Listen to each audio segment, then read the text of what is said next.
move the minutes. Okay, thanks, David. Second? Good, thanks. Dennis, and all in favor? Thank you. Okay, get right into the meat of it then. Public comments? No? Gonna pass? Okay. I think there's a little, no, there's no time at the end. That's it. Okay, business arising from the minutes. The report on the agreement to lease to Bowen Island Resilient Community Housing. Judy McCleod, plan consultant. It's all yours.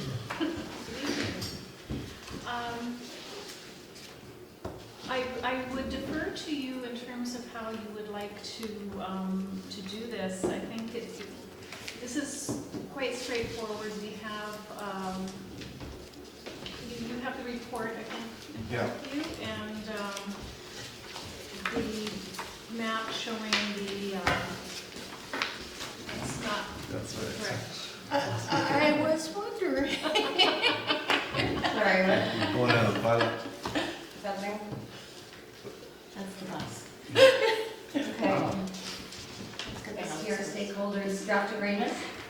Yes. So essentially, I think coming through the work of this committee as well as some decisions of Yep. council, it's been determined that there would be an area that would consist of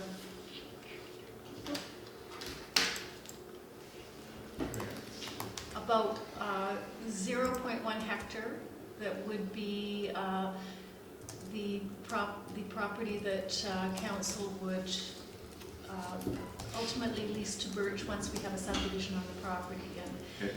barring the fact that we don't have a subdivision yet, we will be coming forward with a further report on the subdivision application. There was a notion that it would be appropriate to proceed with an agreement to lease. We had started that with the health center, but I understand they were going to purchase, but Birch still is interested in proceeding with the lease of 60 years of their property. So the agreement to lease would be a document that would essentially be there to protect the interest of both parties in that period of time leading up to the ultimate signing of the lease. So I've prepared a draft document. It's been reviewed by Birch, by their board members, and by our solicitor. And it's gone to council, but council has referred it to this committee to make sure that you're comfortable with the terms and conditions of the agreement to lease. So if you like, you have it in your report, and I also have, Steph, I just have the Word copy that I can put up on the screen. So if you've read it and love it, you can just say, fine, go ahead. Or if you would like to go through it section by section, just to get a comfort level with it, we could do that. So I defer to what we can. Well, we certainly don't have to go through every detail. Can you give us a bit of a I high can level? just give you an Executive overview report. of essentially what the various sections of it do. Who hasn't read it? Has everybody had a chance to read it? I mean, it's pretty straightforward. The salient points are, the length of the term, the amount, and a lot of stuff we worked out in the housing agreement and that sort of thing. Is there anything in there that you would like to tell us about that? Well, I think from our perspective, it commits us to proceeding with the subdivision of the Yeah, land. So, correct. so there are some obligations to us. We would like to also come forward with a cost-sharing agreement because the subdivision will come with some costs. I'll be reporting further on a budget for that. But we are talking to both Birch and the Health Foundation with regard to how we would go about sharing. They would be responsible for their site development costs, but in terms of the cost of just getting us to a subdivision, we're probably looking in the neighborhood of $12,000 to $15,000. So we would want to share those costs with them. Yeah. The agreement commits us to entering into a nominal lease with them. We're saying $10 annually. It's essentially we're giving them a land to build affordable housing. And the lease would be for 60 years with options to renew. They have, within this lease, up to 3 years to commit, and in discussions with them, they're proceeding with their grant application, so they're fairly confident that maybe near the end of next year they might be ready to move on this. But up to 3 years, we would say we'll protect the land for this use. The use under the terms of this lease would be solely for the use of affordable housing and ancillary uses. So even though it's zoned for other things, that is what it would be used for. Can I just ask a question? Judy, I'm Tom Swan. Oh, I'm sorry, yeah, it's good. Judy, who else don't you know here? Dennis? Dennis Wilson. Oh, Dennis, so you look very familiar. Yes, I've been around. ABC. And And just Fritz, reacquainted with just Fritz, Fritz. okay, good. Okay, I guess we're good then, I'm sorry about that, man. I just had a question about property taxes, in that this is a society. Mhm. Has there been any discussion about whether they will pay property taxes or not? Because it is mentioned in one of the bullets. Under the terms of the agreement, they would be responsible for essentially all taxes, utilities, all of those sorts of things.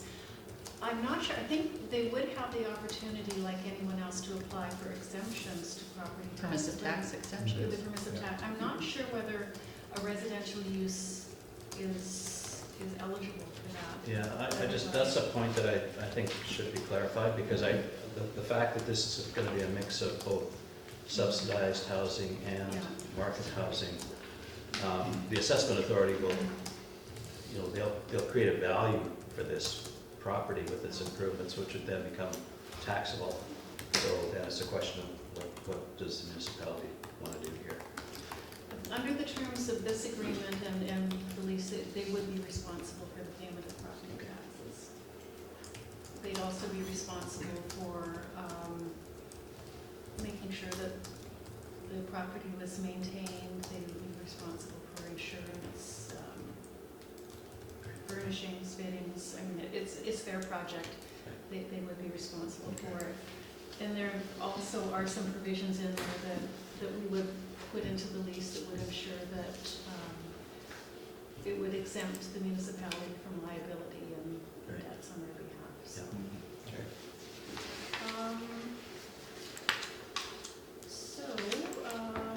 Just a question, Judy, regarding the point B, the approximately 24 affordable housing units. And Tom just mentioned that we were thinking that this project was going to be, for the purposes of feasibility, a mix of market and affordable units.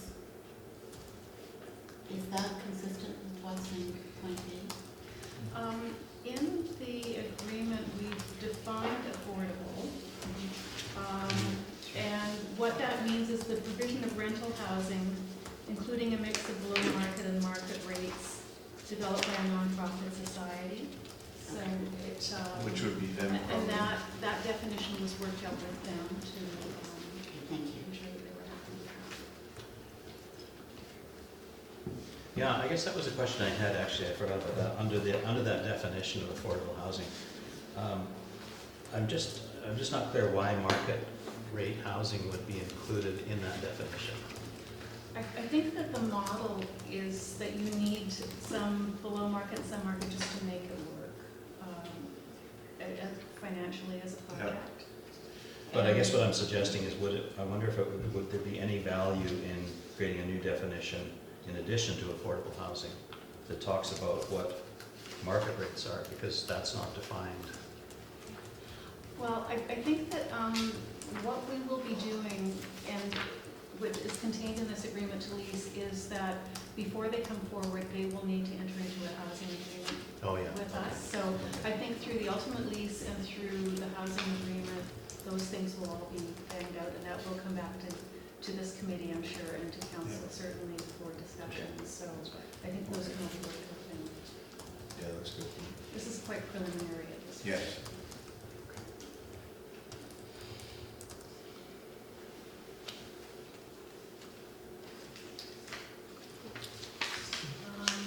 So other than that,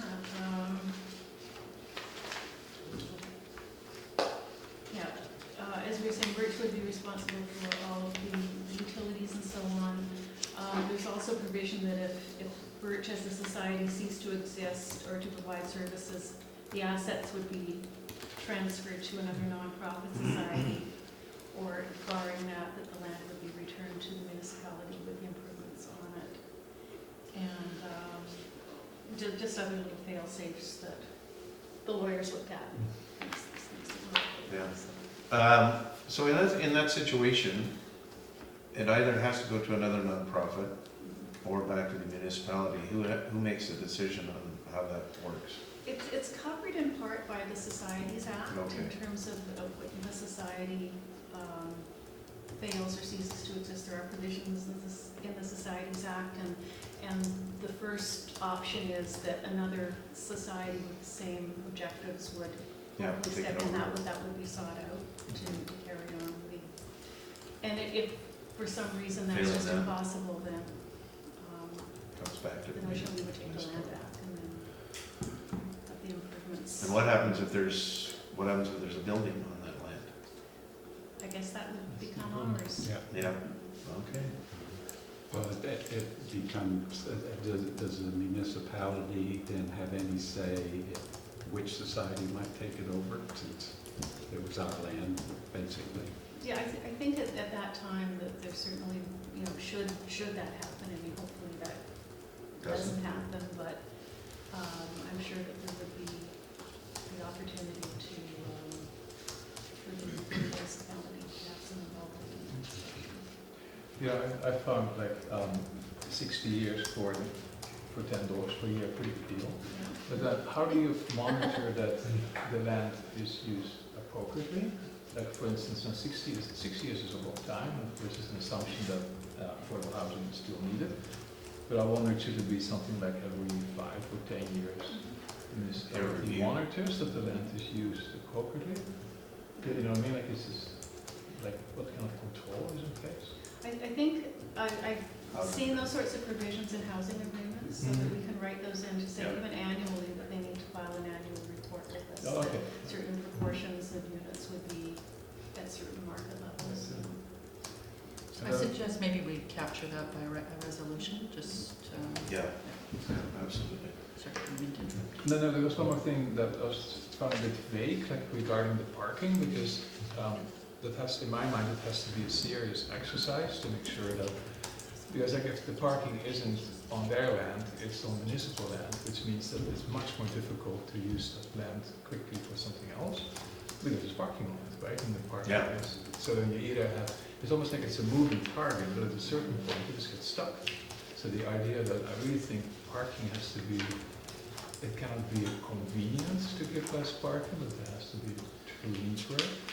At a certain point, then I would rather relax the parking bylaw than make the municipality responsible for securing more parking. Because in the long term, they can only be working against the municipality. Anyway. Well, if I could respond to that, Steph, if you could put out the other. Yeah. Matt? Presentation? Yeah. That isn't, oh, sorry, that was what I wanted. Okay. Okay, and it's not very big, but on both of those sites, I mean, council has, I think, very deliberately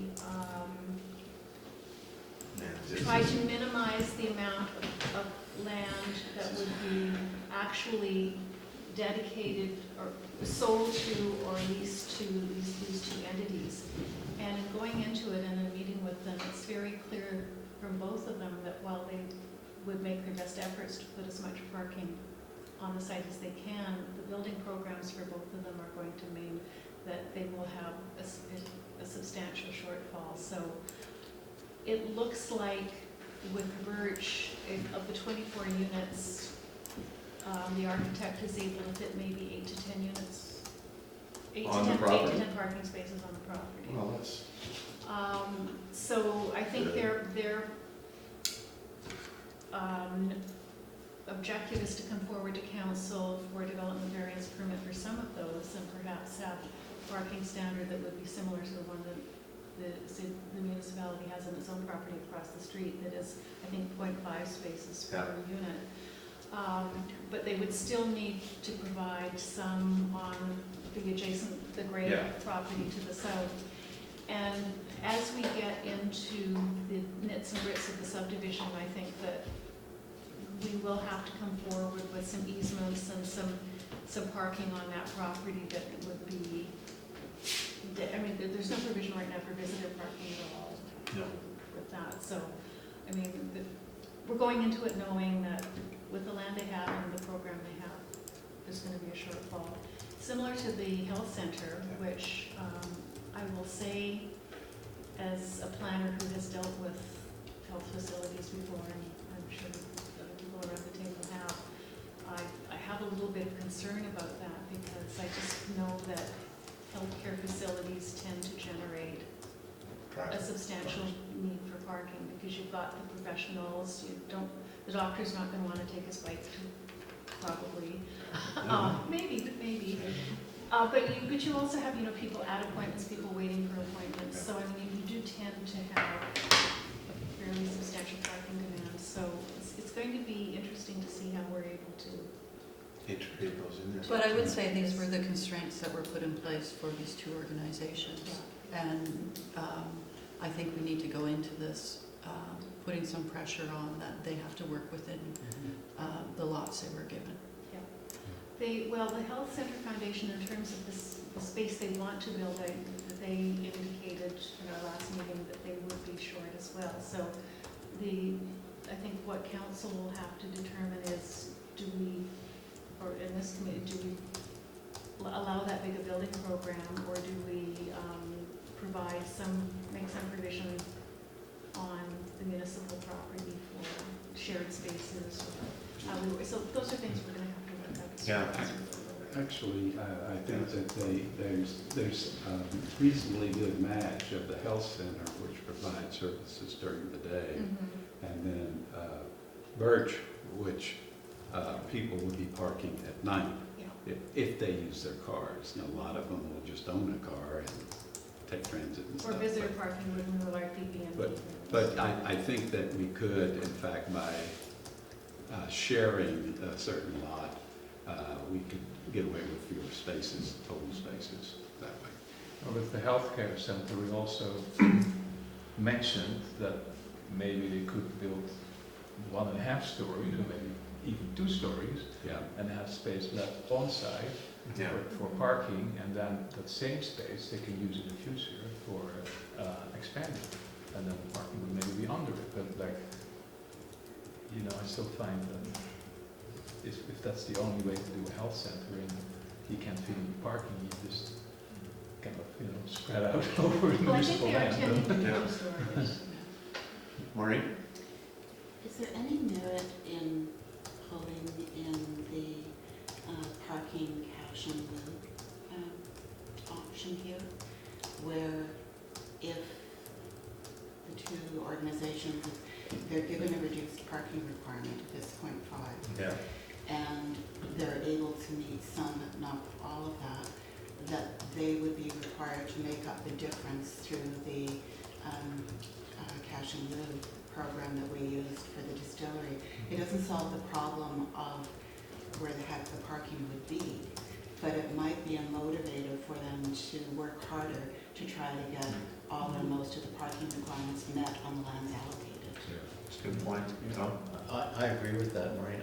I think that what we're facing here is that they see this big availability of parking, and so they're not There's no penalty. working hard enough to actually see whether they can get it on the site. So I would like to make sure that we keep that pressure on, and I agree with you. I think it's a great option is to have them look at paying in lieu, because all the discussions up to date have been about, well, they'll pay the cost of the parking if it's off-site and on municipal land.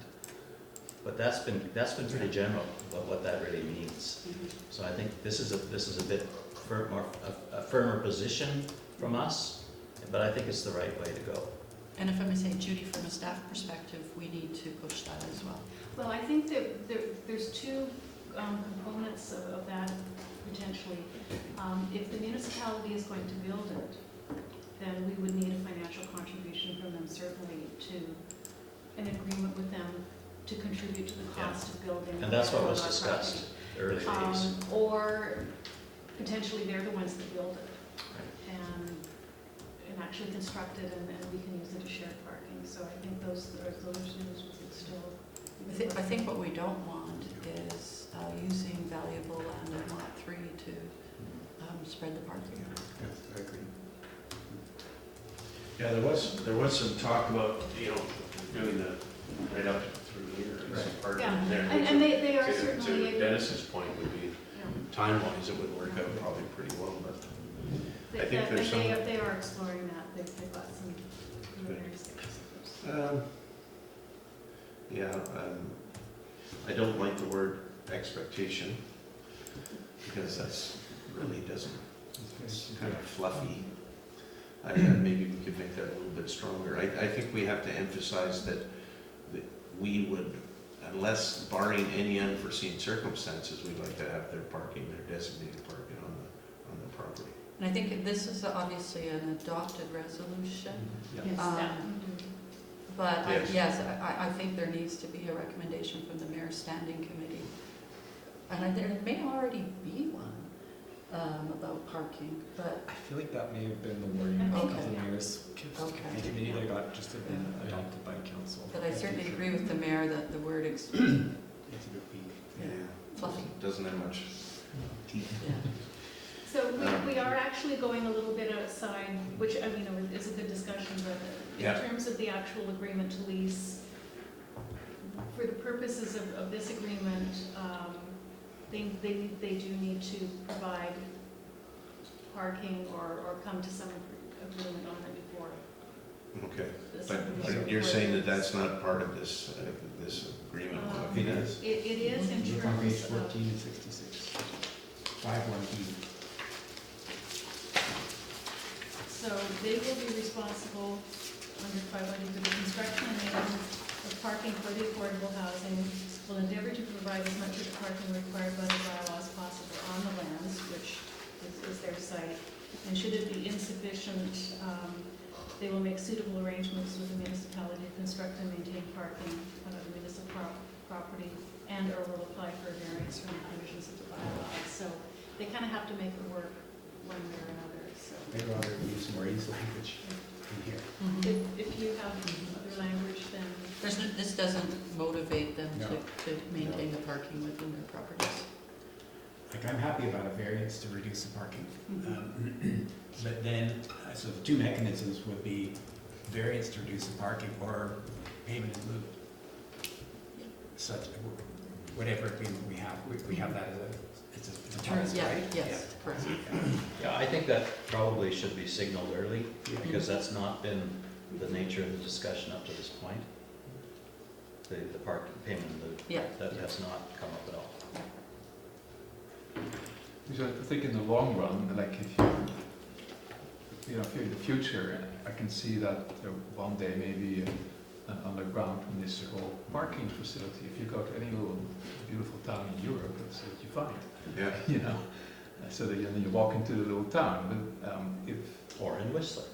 yeah, Yeah, true, yeah. this way has it actually, right? Absolutely. But then you need to have some kind of a fund, and it doesn't mean it's the whole parcel is used for parkades. No, you have No. other people building on top of it, like, so you sell the land and you partner or so in providing parking, which can be great. Maybe not now, but maybe 10 years from now. What would be the recommendation to council from the Mayor's Standing Committee as far as the parking is concerned? And Judy, you think we should deal with that now? Well, Or- the Because that direction section. from council is to make whatever changes to the Yeah.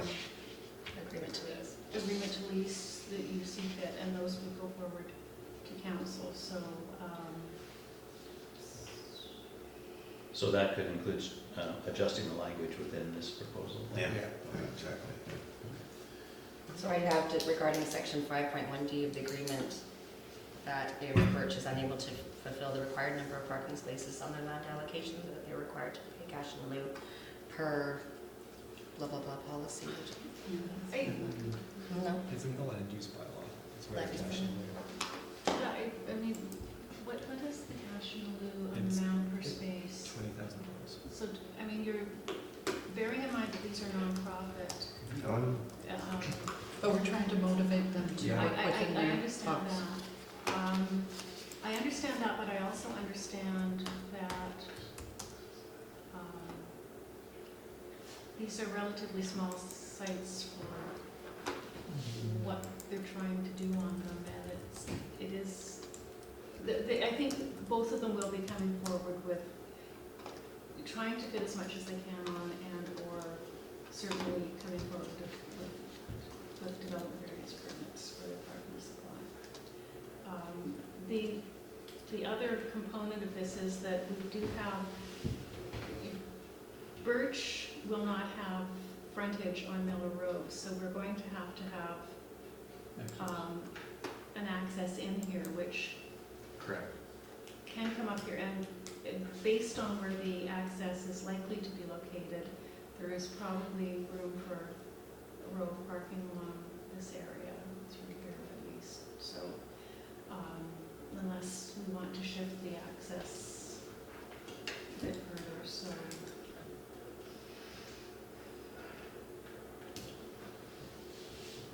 I don't think we need to, I mean, that's when we're doing the subdivision, we can be looking at where the access is. So I wouldn't want to sort of agree now that we're gonna have parking along that road and create that space. You know, we may have to do that in some way or another, who knows, but that's way too late for that. I agree with the incentive. I certainly agree with the variance to 0.5. You know, these are all walkable to pretty well everything. Point five is not unusual, so I know that along Lonsdale, for instance, Yeah. the apartments that are close Yeah. to transit actually are 0.5. I don't think. Point what, sorry? 0.5 stalls per unit, Yeah. like the off Lonsdale. Yeah. The buildings, there's a lot of older buildings that have more space in it that they can change into units, but they don't Okay. have no parking. And I remember we did one of them, we had all these aerials and half these parking lots are Yeah. empty, and then the council said, okay, 0.5 is fine. And as this is affordable and it's in the cove, and I think that, Yeah. that we did it on our own property next door, and this property just across the street, so I think that coming forward with that wouldn't be a problem. Yeah, I certainly don't have a problem with the 0.5, and I think we'll probably head down that road. It's hard to say, depending on what goes on, but we should still, you know, how many of these parking spaces are gonna be used up by visitors or second cars or whatever, you know, we know, but it's Yeah. such a critical thing, parking in the code. I'd like to put some pressure on them. You're absolutely right that, you know, they don't have a lot of money to pay for parking, you know, if we say. But so how do we put the pressure on them to try to get them to? Anyway, So in I the. think Daniel might have. yeah, Well, I was just gonna say to some extent too, like Birch is gonna be closer to meeting if we consider that they're gonna apply it to E.5. If they're 24 units, that's 12 spaces, and then Yeah. when they were showing us sketches, there were like 8 to 10 that they could fit on a center aisle. yeah. They're gonna be close, and the Meadow Clinic is gonna be much further, is my guess, because they're like 25 or 24 spaces they would need to provide in the land use bylaw. Is that with the 0.5? Well, they're different. They're 1 per 40 square meters. So they would need a variance. So again, they might be counting for a variance, and they might be, but in general, my guess would be that Birch will be closer to hitting there if they were parking on their site than the I was just gonna add, I agree, Daniel, but I think in thinking about this potentially common parking area, whatever shape and form it takes, it reminds me a bit of the one on 14th and Lonsdale in North Van, behind where the library is, So, yeah. on the west side of Lonsdale, 14th, where it dead ends. And that's a really well-used community parking lot, and for medical facilities that are in that area, people will park there and then walk to the building wherever they're going. I can see that working for the medical center because it's people coming and going quite steadily, and I think it's not people parking overnight, and it's not people parking for the day, it's people coming for an appointment, maybe parking for an hour or two and then leaving again. And I think that's a different model to me Yeah, that's true. than on-site parking and where the doctors have to park and others that are gonna be using it more permanently.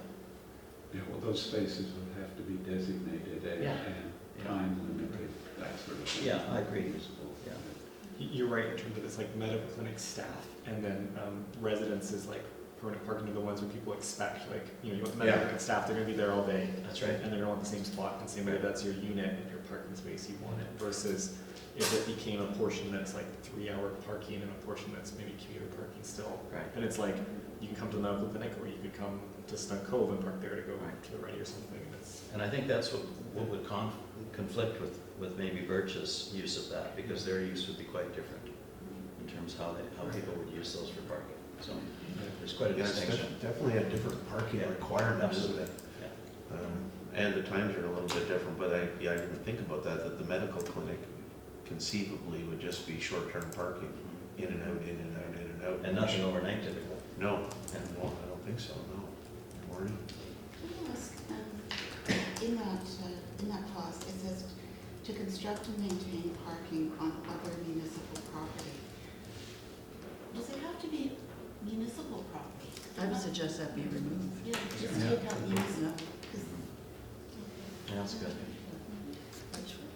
So what I've been playing with as far as language, just Birch will make suitable arrangements with the municipality to construct and maintain parking under amendment bylaw 423, cash in lieu, on other property and or will, etc.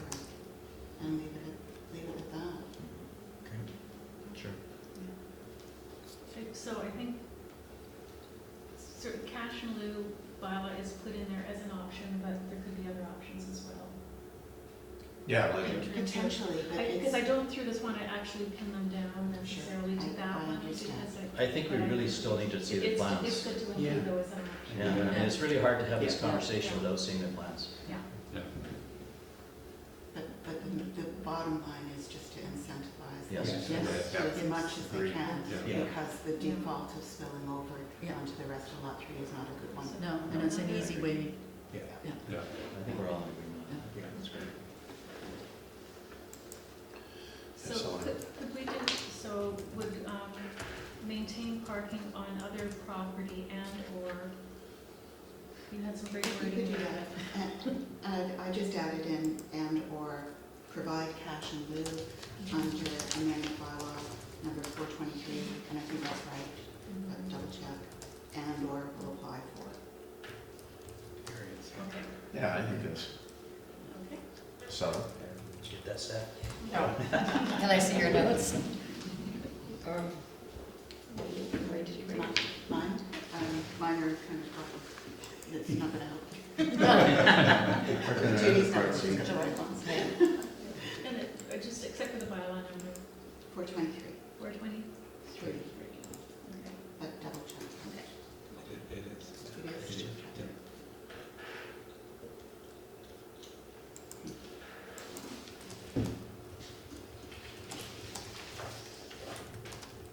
It was great to see this come forward. Yeah. Yeah, that's fantastic. What was another resolution, Tammy? So the top one I have is, or the first one is that Birch be required to provide a report annually ensuring that the land is being used appropriately for the terms of their agreement. I think we want to say that under the housing agreement, Or are we starting here? that It- staff be directed to include in the housing agreement a requirement to provide. I just find the housing, where's the housing?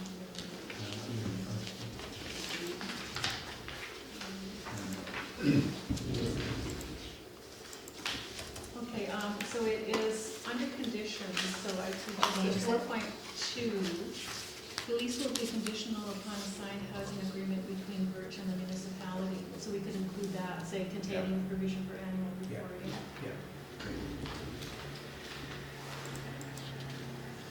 Which will contain or something.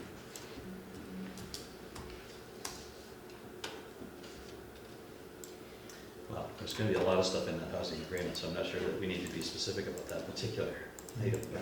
Too bad. Yeah. That's why I think I'm more comfortable with the idea of recommending that it not be in this agreement, but staff be directed to include it in the actual housing agreement when it's developed. Okay. Along with specification of consequences if there's a problem. And I don't know what the consequences would be, but I think if you say you gotta do something, you also have to anticipate it not happening. Trying to remember, I'm blanking what the word is we want to use. Because we want to, sorry, know what you're saying, but. And not that that would happen with Butch, Yeah. but just I think it's prudent. I know what you're looking for, and I'm not finding it either. I gotta remember it at 3 Somebody's o'clock this laying it morning, on because here. it's not mitigation, but we want to have a clause about dispute resolution, is pretty much what we want. That would be in there. Yeah. I mean, that would have to be part of the language. Yeah. Definitely is, yeah. At this point, we've got a dispute resolution clause that pertains to this agreement. We would institute different dispute resolution clauses as we go along with that.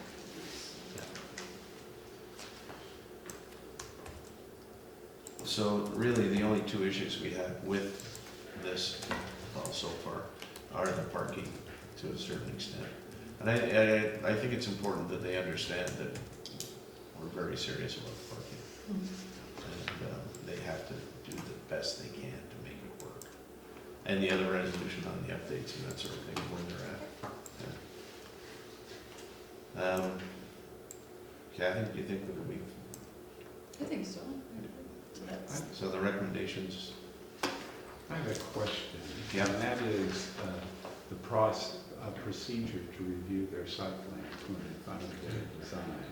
Do we don't normally, I suppose if we have to rezone them, I guess we can review their site plan at that point, because there may be some things that can be done to the site plan, tweaking that will. to accommodate some Or I would also, maybe there's a recommendation that the approving officer be requested to bring forward the subdivision plan to the mayor's standing committee prior to execution. And as approving officer, I'm comfortable with that. Sounds good. Now, they would have a plan by that time, right? So the subdivision plan? And I was thinking the other opportunity is if they need a variance, Yeah. they would make their plans have the variance stage as well, so we kind of, like a subdivision, they may still have conceptual plans depending when their grant comes through and when the subdivision plan is ready. But right now, the default is they would have to provide like a parking on the site and they would have to come to council for the Yeah. variance, and as part of that, they're building plans, and council could refer it to the community and such. Okay. But I still would like to Yeah. run the subdivision plan by this committee. Give me some comfort. Well, it'd certainly be good to get out in front of any issues that might Yeah, arise. for sure, Yeah. absolutely. Yeah, I was just thinking, I mean, if they couldn't get the parking, which we pretty much stated in here, if they can't get the parking on the property, that they have to come for a variance. Yeah, so And that opens up the whole thing. Well, I think the variance is for the 0.5, right? Yeah. Well, presumably, I mean, Yeah. that's It could be, assumptions, it that's could what- also, Actually, But Go lower. well, I mean, we're in kind of a funny situation right now because we haven't proceeded with the medical clinic bylaw to actually allow the use. So the medical clinic doesn't really have a parking standard yet. So we're talking about giving them a variance, but really, the medical clinic needs a rezoning, which Yeah. just hasn't gone forward yet. It's sort of, and actually Yeah. Daniel and I have been talking just lately about maybe some different ways of bringing that forward, so. So, yeah, like conceptually, it's like the medical clinic could include, if they know their parking standards as part of that rezoning process, Rather would than make doing it as a sense. separate variance, we could do it through. So Daniel, would you recommend something, a recommendation from this committee that when the rezoning application comes forward, that it include a certain level of parking provisions? Or would that be helpful? Or I think that, doesn't the bylaw for the medical clinic already had a parking provision in Okay. it that received first reading? Did it receive first reading? I can't remember when it got. It did in the recommendation for second reading, Yeah, yeah. which didn't go Yeah. forward Yeah. because Mhm. it was deferred. So so the medical clinic piece was the piece that we were adding, the use, and we're adding a parking requirement, but it's just the same as the existing commercial parking requirement.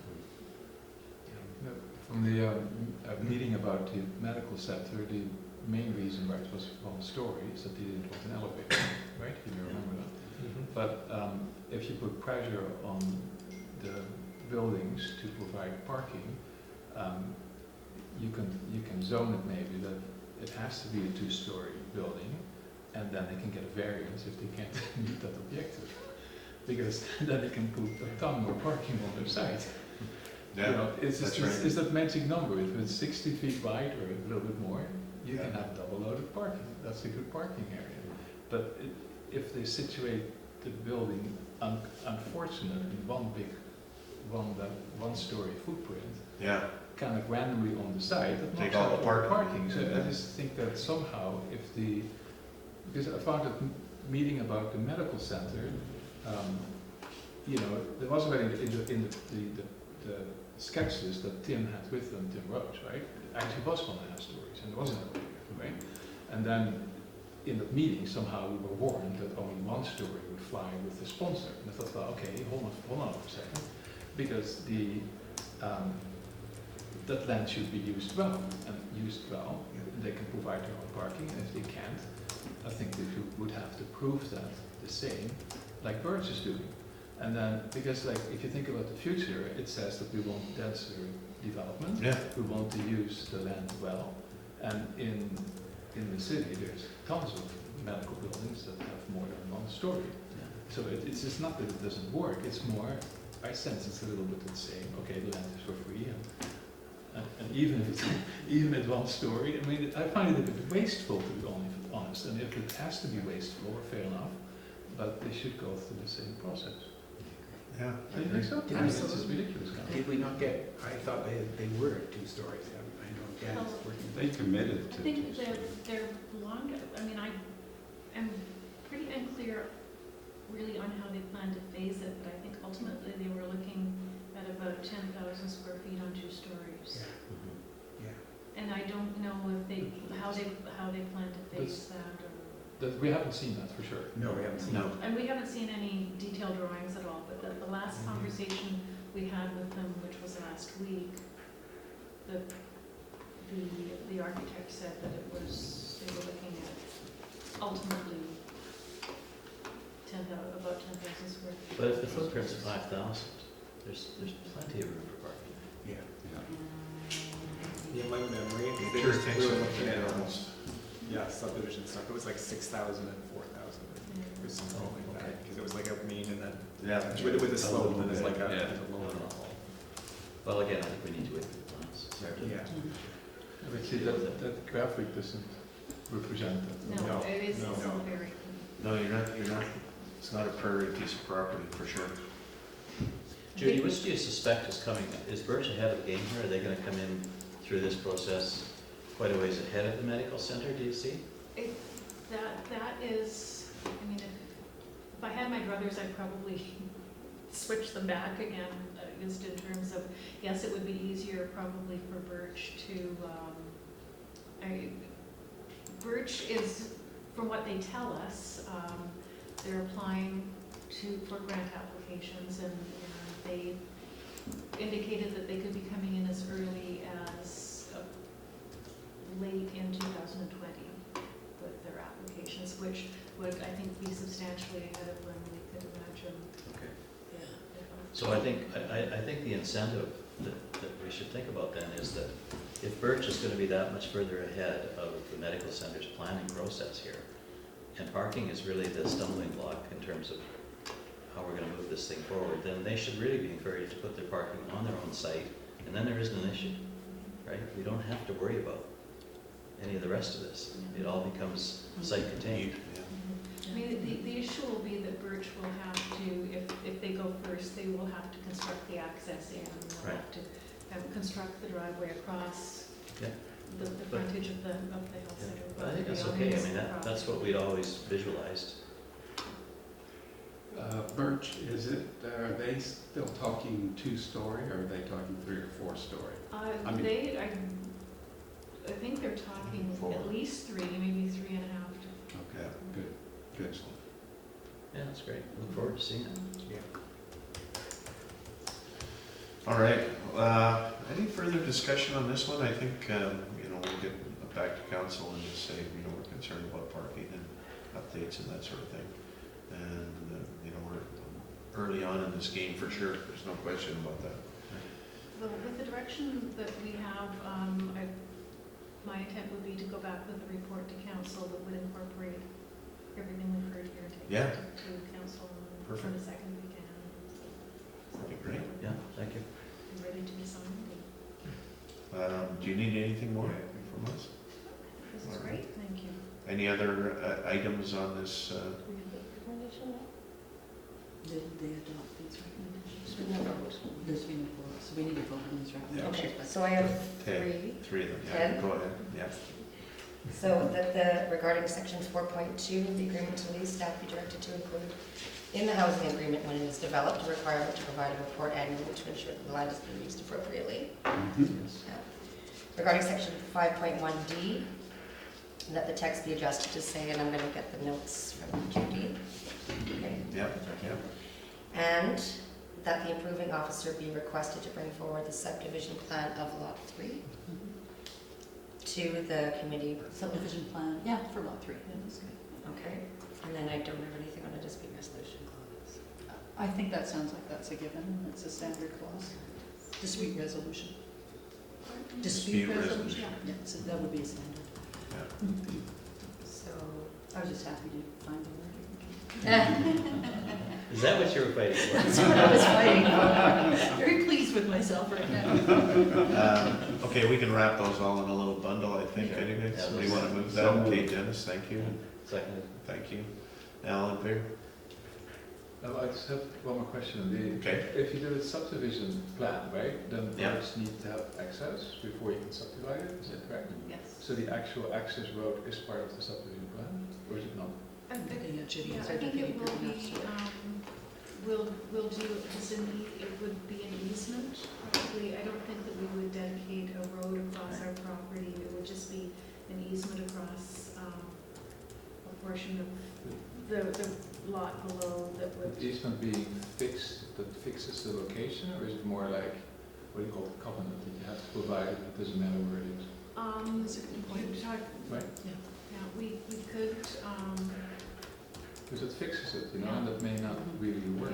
we could do a blanket easement. Yeah, I think you probably would do that. To give us the This way. flexibility as to where it will Yeah. end up. Yeah.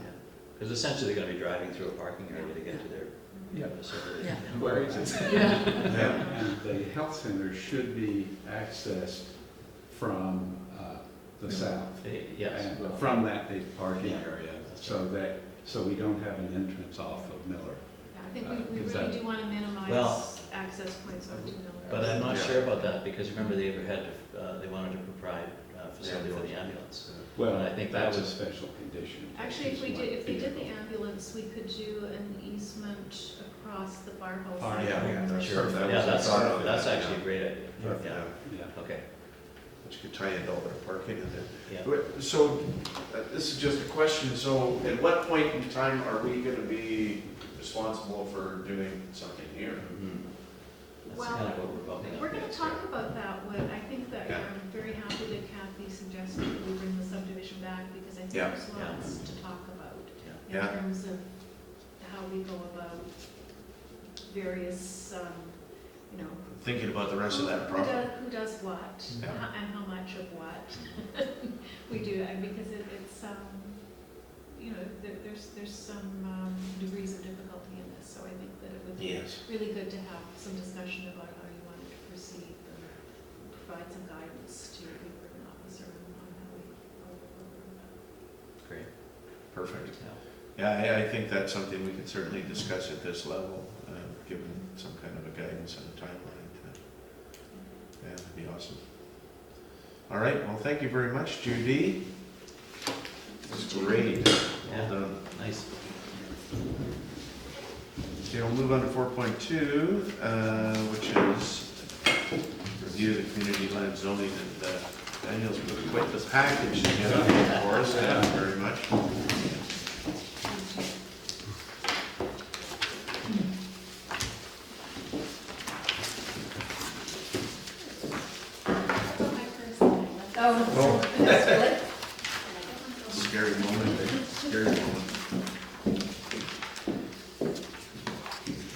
starts on page 17, and this is what I provided at the first Mayor's Stand Committee, as the first one I went to, so it's in here, and I wasn't sure at what level, we talked about it at kind of different, so I wasn't sure what level people wanted to go through them, but this is essentially the current zoning of the various community lands. Yeah, and so maybe I'll talk about lot 1 briefly. Okay. That'd be great. Comes up first, and that's right there. So lot 1 at the end of the last council term was rezoned into these 4 different areas. And of them, we'll go starting with the highest number. Area 4 allows for a single family house. It's within the ALR, so it allows for like agriculture. Is it in the ALR? It's in the Yeah. Oh ALR. my gosh. Weird. Yeah. And area 3 was essentially left unchanged as a sort of a rural residential, and it was designated during the rezoning as just a future use. So council at the time said that was the holding. Some of it is quite steep, some of it surrounds the works yard in terms of determining future expansion. And a portion of area 3 then as well crosses over the creek. So if you look where the works yard runs, the creek runs just immediately beside that. Right. Yeah. Initially, that was the boundary of the areas, was the creek. And during the consultation, there was a lot of comments about the trail route and the setback from the creek, and so now the zone line mirrors the water main that runs through area 1. So there is a portion of where you would think would be area 1 that was purposely by council moved into area 3 in response to the community concerns. So Daniel, Yeah. where would the creek be? That's Yeah, one thing I I didn't know it's not realize. on here. The creek Yeah. is sort of like it's really close on this side. Right. Yeah. Okay. Yeah, I think at APC, we talked about it would be good to have the same zoning on both sides of the creek, because it could be a unified development that. Yeah. So I feel like my Okay. first zoning area 3 was maybe it was 30 meters, or maybe it was the creek, and we talked about will it be a 30-meter buffer. Yeah. And then as a response to concerns, it was moved over to match the water line that runs through area 1. It's such a small note. So it took about, like, if area 1 right now says it's 5.8 acres, you know, before was it like 7 acres, like maybe it's an acre. That's right. That's on the snap. So then area 2, so immediately next to Belterra, has zoning for dwelling, has zoning for attached dwellings. Through the zoning process, originally it allowed detached and attached. Sorry, still on lot 1, but on The the lot area one, 2. oh, sorry. But area Area 2 2 up in the corner. Area Yeah. 2. Right. So that area 2 allows for up to 20 dwelling units, and it has a maximum size of dwelling units of 140 square meters, which is like 1,500 square feet, and then it has what's called a maximum average for the dwelling. So that's about 1,250 square feet, and that was put in so council envisioned that they would all be about that size, but there'd be some flexibility. So some would be a little bigger and some would be a little smaller, but that's the average size. And then it has a 30% lot coverage and 0.7 FSR, so it envisions like multi-story attached dwellings. Sorry, Daniel, I wasn't listening carefully when you were talking about Area 3, because Yeah. I wanted to hear more about your comment around the public works yard and how that fits into that. Sure. Surrounding I mean, zoning? there's been conversations in the last 20 years of our life in terms of expanding the public Yeah. works yard. And council during the rezoning essentially said all of that Area 3, we're just not going to change it. Like, we're just going to leave it as rural residential Okay. designation, saying like in the future maybe some of it would be park or some of it would be expanded works area, or some of it would be something else. But Okay. but they Fair essentially just left it undetermined at this point. Okay, thank you. So for area 2 then, the one that's right Yeah. beside Belterra, Yeah. it's a pretty great little spot. 20 dwelling units, how many dwelling units at Belterra? How does that 30. compare? 30. Yeah. Okay. Yeah, that piece of property is significantly bigger than the Belterra property. Yeah, so why are we 20? But I'd say so it's about like it's 4.6 acres, but Belterra was originally 30, Yeah. or it That's was right. originally 10 acres. It's 30 units, and but about half of that was park dedication, so I think Belterra ends up being About 5, so Yeah. about the same, I guess. yeah. Yeah, it just doesn't show very large on the aerial there, that's all. Yeah. Why 20? Yeah. Yeah, for me, it's, I mean, that came out of the recommendation from the last mayor's standing committee. Yeah. Yeah, I think the recommendation in was 16 to 20, and so it got set at 20. So I think it was based on the members who were on the committee. at the time of determination, how much they thought would fit on the site. It's steep up, Yeah, up that's Carter right. Road, and then it's flat coming, Yeah, you it's come to the flat. top, and At then the it's top, flat. yeah, walk. So there might not be that much buildable land, Yeah. actually. And then there might need to be septic land as well. Yeah. Yes. That's the assumption is there would be Yeah. septic. Yeah. So that's what's reasonable. Yeah. So then you ask a question here, like if you have a maximum floor space 0.7, which is Yeah. a very high number of course, and then you have 30%, like if you take area 2, right, it's 30% lot coverage, it is a 0.7 FSR, does it then mean that there are smaller parcels in that area? I mean, what do you apply the 0.7 over? I mean, currently lot 1 is unsubdivided, so it's Sorry? all, currently lot 1 is unsubdivided.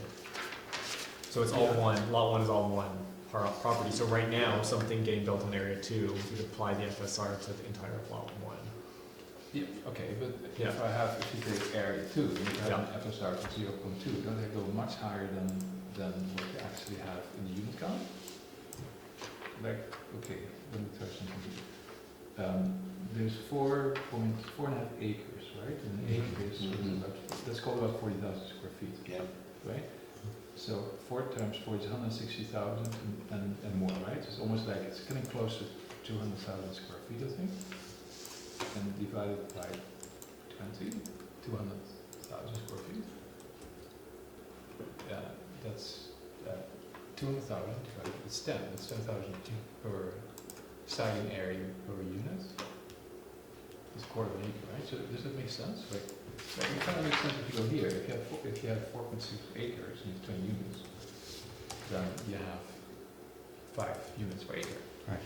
And an acre is about 40,000 square feet, so it's got, Correct. I mean, that's a residential size lot. So if you have, let's say if it would all be buildable, the 0.7 comes out much higher, of course. Might you lose space for roads or whatever. Yeah. But I just wonder if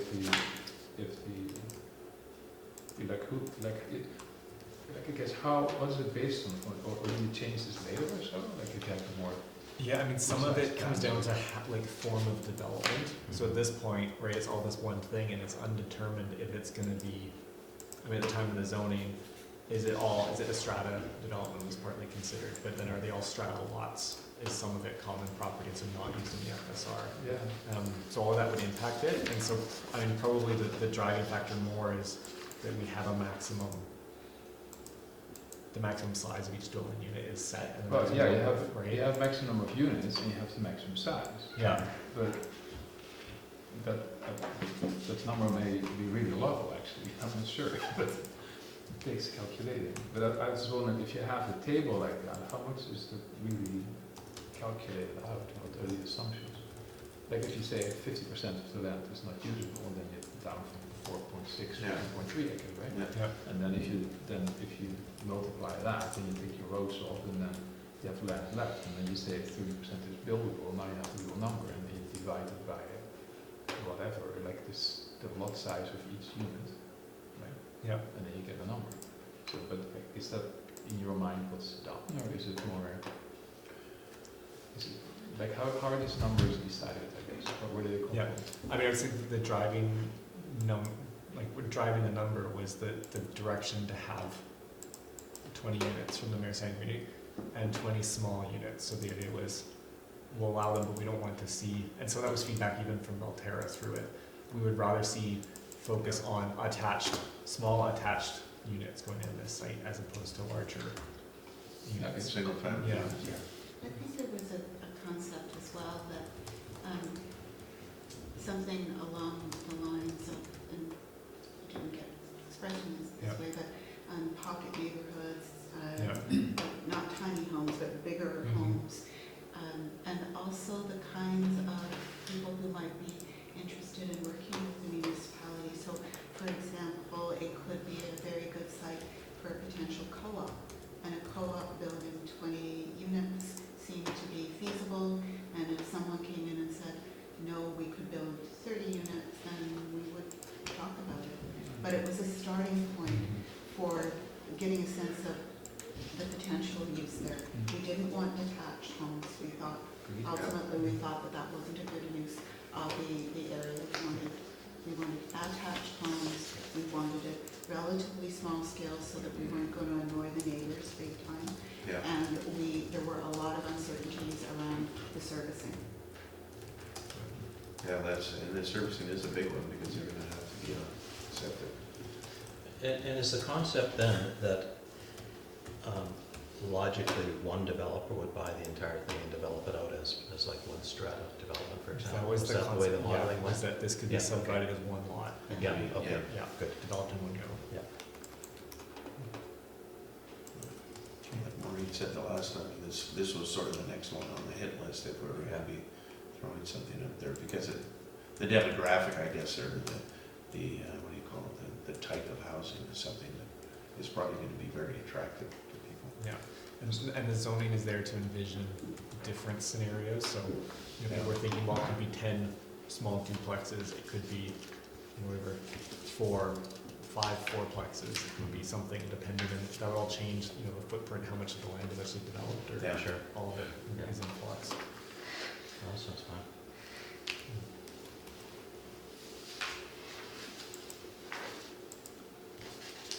Yeah, I guess I see this as a really positive opportunity. I mean, Belterra's been very successful.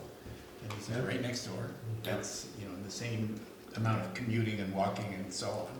And seems quite feasible and quite attractive. Yeah, I think it'll be, and I think the thinking was that it would be the, well, duplexes or something like that, or whatever, attached houses anyway, that, you know, the people, not Main Street, gonna have to be right down in the cove and that sort of thing, but they could be out there and they could have cars and that sort of thing. Just a different typology on the housing for a different demographic. I think Well, that's- and also for the topography and the. Yeah. Yeah. Yeah. Yeah, I guess I wouldn't be too worried about annoying the neighbors and being in Belterra. You know, I mean, Belterra. mean Belterra. What's that? I didn't just mean Belterra. Well, there is another neighbor, we know that. That's right. Yes, we certainly do. I mean, Belterra did its own amount of annoying. I mean, it was one lot. Yeah. It became 30 or whatever the number is, so. Yeah. People in glass houses. Any more discussion on that lot one? That's good.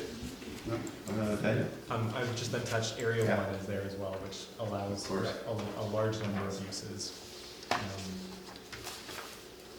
Yeah, through the rezoning process.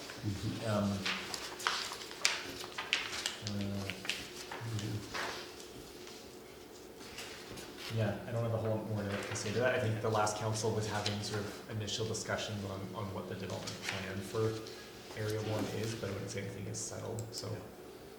Different things And I to think we discuss. sort of put everything into that basket, a little bit of everything. Yeah, Which is good, it could be a really dynamic place, and again, it's not gonna be super close walking distance to the cove, but a lot closer, and a real variety of housing and work housing and Yeah. all kinds of good stuff. Could be it's very flexible. very flexible. It's very close to the school. I mean, in terms of, Yeah. it's further from the ferry, or further from the ferry than lot 2 or lot 3, but in terms of if you're close to the school, you're right there. Well, Yeah. Whistler Industrial Park is a good model for that kind of thinking, allowing variety of types of housing with sort of an industrial base to the way they wanted Whistler worked so well was that the ground floor was all for tradesmen and for Yep. artists and for people that needed to store stuff and have a workspace, and then upstairs there was typically 1 or 2 self-contained units, and the Yeah. market really responded well to that, Yeah. because they became a community of workers, essentially. Yeah. The only thing that concerns me is the storage and warehousing, which would work against any kind of other activity, because that's a big dead space. You'd likely have big trucks going in and out, and it could sort of almost sterilize that area for. I don't agree. I really think, I look at it from 2 different lenses. One is that we really need that kind of space on the lot. It's definitely in short supply. The other part of it is, if you look at that, if you drive through that Whistler Industrial Park, it has a lot of that, but it's just a beehive of activity. Like, there's nothing dead about that place. It's busy. Yeah. People are coming and going and. Well, you got lots of- restaurants in there. They've got restaurants in Yeah. there. I mean, it's a really interesting little area. Yeah. And it's because, and Function it's, junction. everybody was, I remember, I was quite involved with Whistler at the time, and I remember when that concept came out, everybody was really unsure that this was gonna be successful. But they were really in the same boat as we are. There was a huge demand for this. There was all of this work going on in the municipality, and there was nowhere for people to store their equipment and actually do some pre-building of different components and that sort of thing. So it actually worked really well. Well, I would be concerned about how they're cited and. No, absolutely. access, Yeah. because Totally. as I've seen a lot of cities, because that's a real cash cow, and it's cheap. You throw this Yes, stuff I know. out, and it's I know. money coming in forever. Yeah. And it's, if it's not put back Are these behind storage- other stuff, Are you talking storage? storage units. Yeah, yeah. And it Yes, can blight an area, or it can Yeah. be supportive if Yeah. it's handled right. No, I hear you.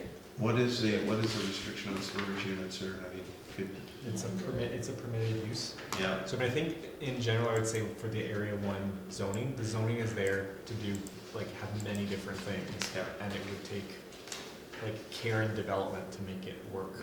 And through the rezoning process, I think lots of people had very different visions for it, right? And you would take the zoning and you could pick a couple and you could say, well, I think it's gonna be storage and warehousing and manufacturing and more light industrial. And whereas other people have the view it should be more like an artisan square, where it's more artisan and retail and live work. Or some people would say, no, like, the big push was for a dwelling to be a principal use, and say it should actually just be all residential, and, yeah. yeah, So, and there's zoning is everybody's there. coming at it from different directions, which is healthy, but I think it could provide a really, really nice neighborhood in there. And So then would there be a master plan for Area 3, for example? Is that what you would envision as the way it would roll out? Area 3. The, No, sorry, Area Area 1. Area 3 of Lot 1. I'm talking So about this big- Area 1 is the one that has the zoning, Area 3 I'm is the talking one about that's this one, not. sorry. I'm still concerned about Okay. what the shape and form of this one's gonna look like. Yeah, that's kind of put on hold. I think it's gonna be a specialty item because the land is so tough there. It's really steep. Yeah, it's very steep, and it's gonna, I mean, so at the time of the zoning, during the rezoning process, the vision was the next step would be to subdivide into those 4 areas, Okay.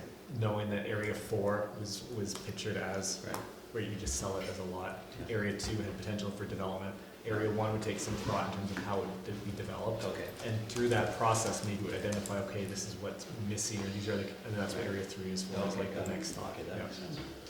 One of the unfinished debates was whether Area 1, whether we should be thinking in terms of having one developer doing it and Yeah. master planning it, yeah. or whether pieces of it would be sold, and we never got our heads fully around that issue. The other points that had come up had to do with, primarily with access, you know, the getting in and out, given how much activity is going on in that area.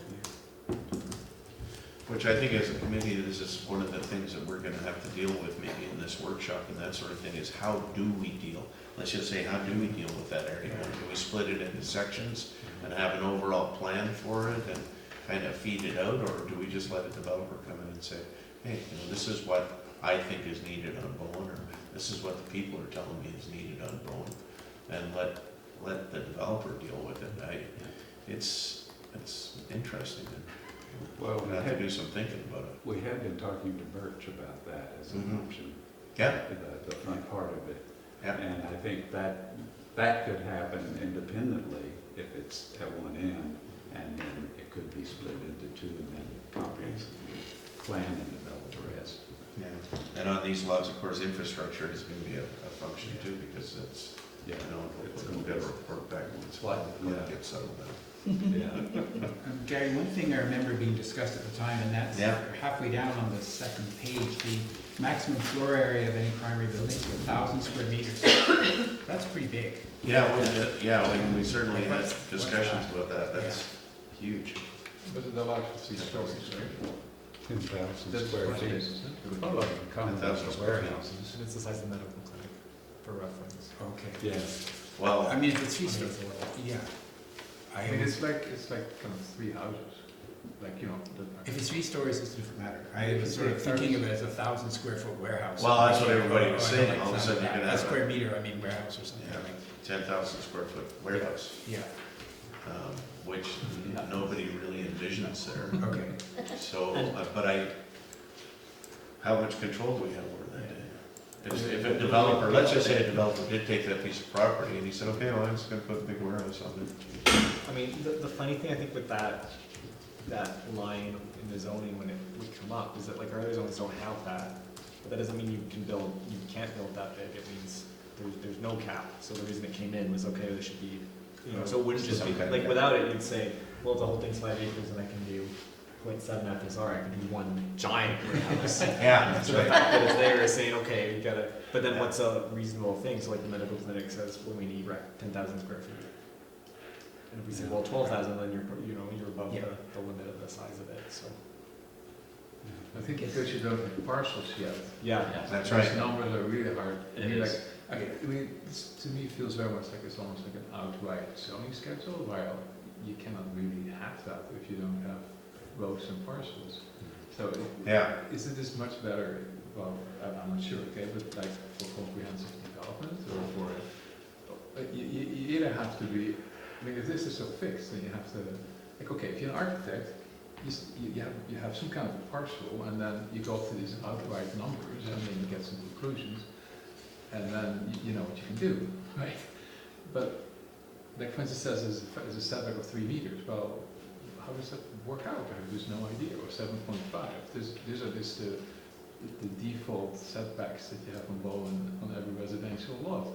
But if you don't know what you get, then how can you prescribe that? I just don't Yeah, get that. actually, I agree, and I wonder if we couldn't have a comprehensive development zone on it, that if someone had an idea, they could put it together and approach the municipality, and they could get approval of that development fairly quickly under the CD rules, rather than having to wait for 2 or 3 years for rezoning.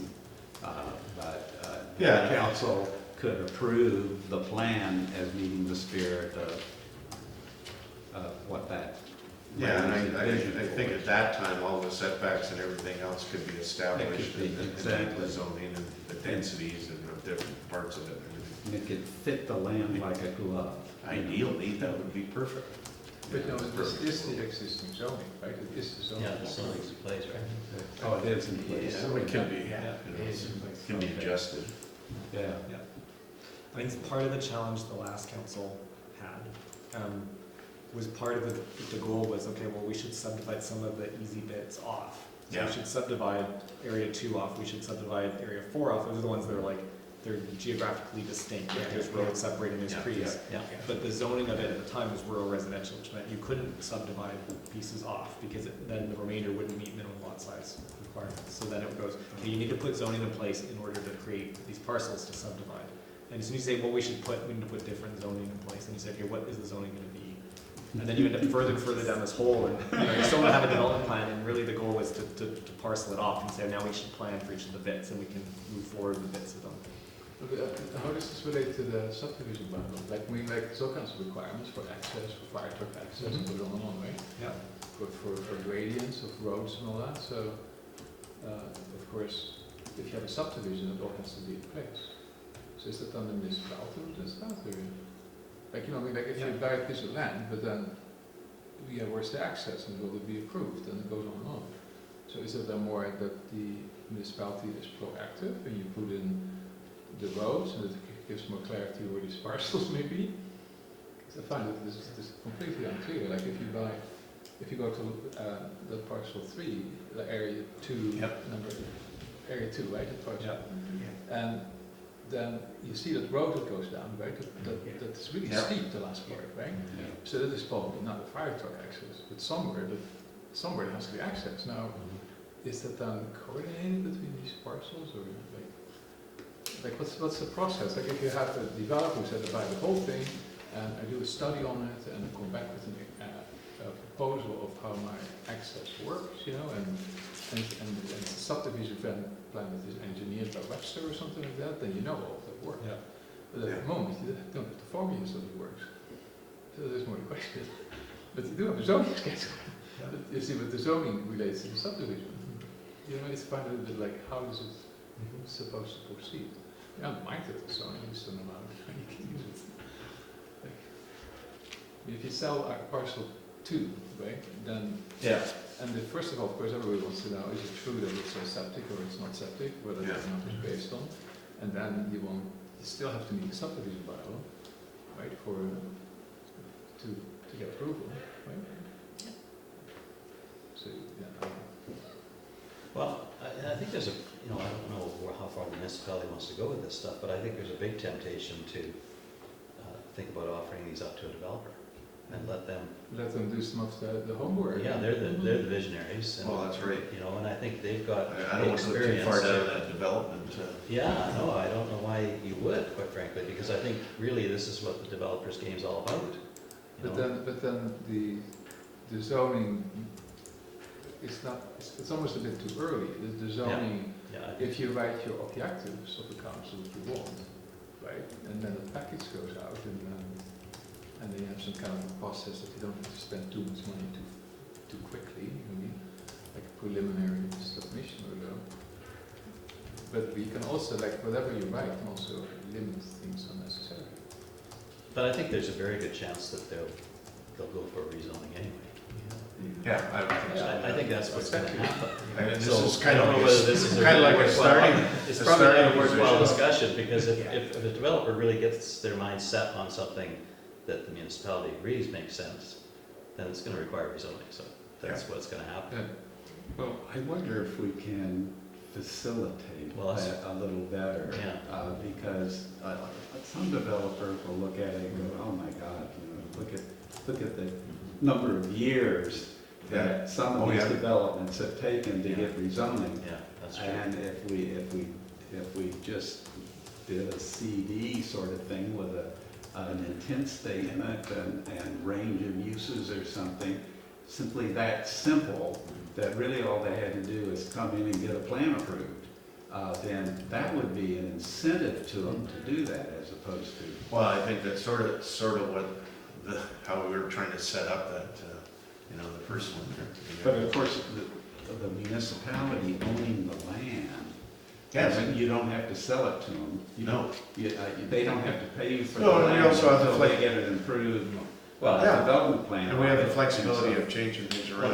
that's the big advantage here, because the Yeah. municipality owns this, so they can create whatever zoning they agree fits the land, Well, regardless of this. That's really what we were trying to do. Yeah. Yeah. When we put this together. The notion was and correct me if I'm wrong, but the notion was pre-zoning the land to give some indication of what we wanted to see Right. in each of these Yeah, okay, areas. Right, And it does accomplish yeah, that. it does. So, for example, if someone were to come forward and say they wanted to put in, an industrial area on area 2, I mean, that discussion had already taken place, and we had decided, no, that's actually a really sweet potential, attached residential Yeah. area. So, I mean, yes, there needs to be more work, but the notion really was that the zoning of all 3 lots was going to be a helpful indicator to a developer coming in, and it was clear in the last committee that the municipality really wasn't interested in becoming a developer, No. because we did not have that expertise. Absolutely. That's right. That's good. And just a very, very high level sort of, you know, what we envisioned on that land. And set, ultimately, and set in that space and time too. You know, the thing is, this might not, you know, they hit the market for 10 years and everything will change. Yeah.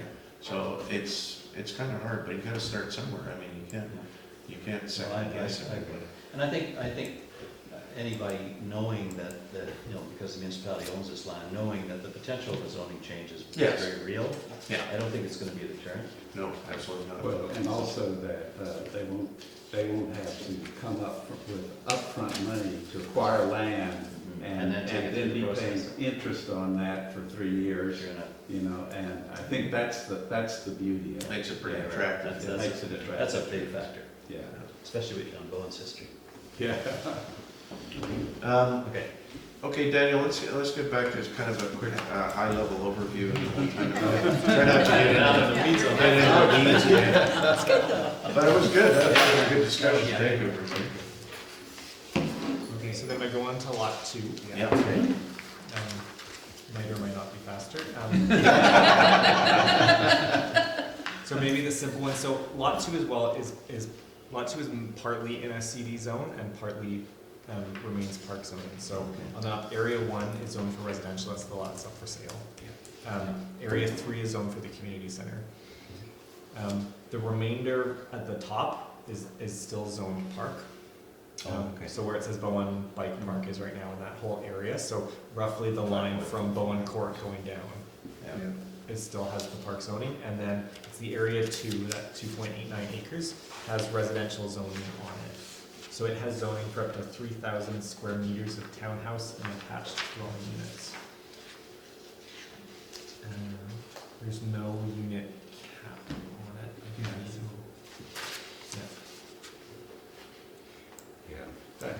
So tell us again, sorry, Yeah. it went too fast for me, so Yeah. what can we do there, maximum? Okay, tell Of us. 3,000 square meters Okay. of townhouse or attached dwelling development. How much is that? Again, it's floor area. Yeah, that's Two floor stories, area. yeah. With the 9 meters of- It's 32,000 square feet. Right. As we talked about, the big issue is going to be the access. Yeah. Yeah.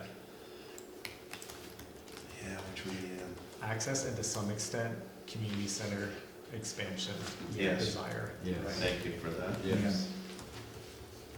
But the land, I mean, it's pretty fantastic land, Yeah. super close, Amazing. close to school, close to ferry and all that sort of stuff, with some views if you're high enough, looking over the top there, I presume, yeah. Are we, with the current plan of the community center, are we able to extend a road connection through? So that had been for the temporary advisory board, the TAB report that was when the zoning was put in place, envisioned the access to area 2 coming through area 3 off of Bowen Island Trunk Road. The current plan for the community center shows it as dead ending, shows potential for future road right of way, but based on like the architects, the current plan for the community center would be not to have that as the access point. They see it as effectively a driveway, because there was concern that a road would cut between the school and the. School, Yeah. which is part of the connection that Yeah. we're trying to establish there. How big would the community center be on area 3, or does that take up a big chunk of it? All It that? takes up the majority of the flat part. At the top. Yeah, the whole stuff going down to Senior Road, that's obviously pretty steep. It's a little Yeah, cliff. Yeah, it's very steep in there. Yeah.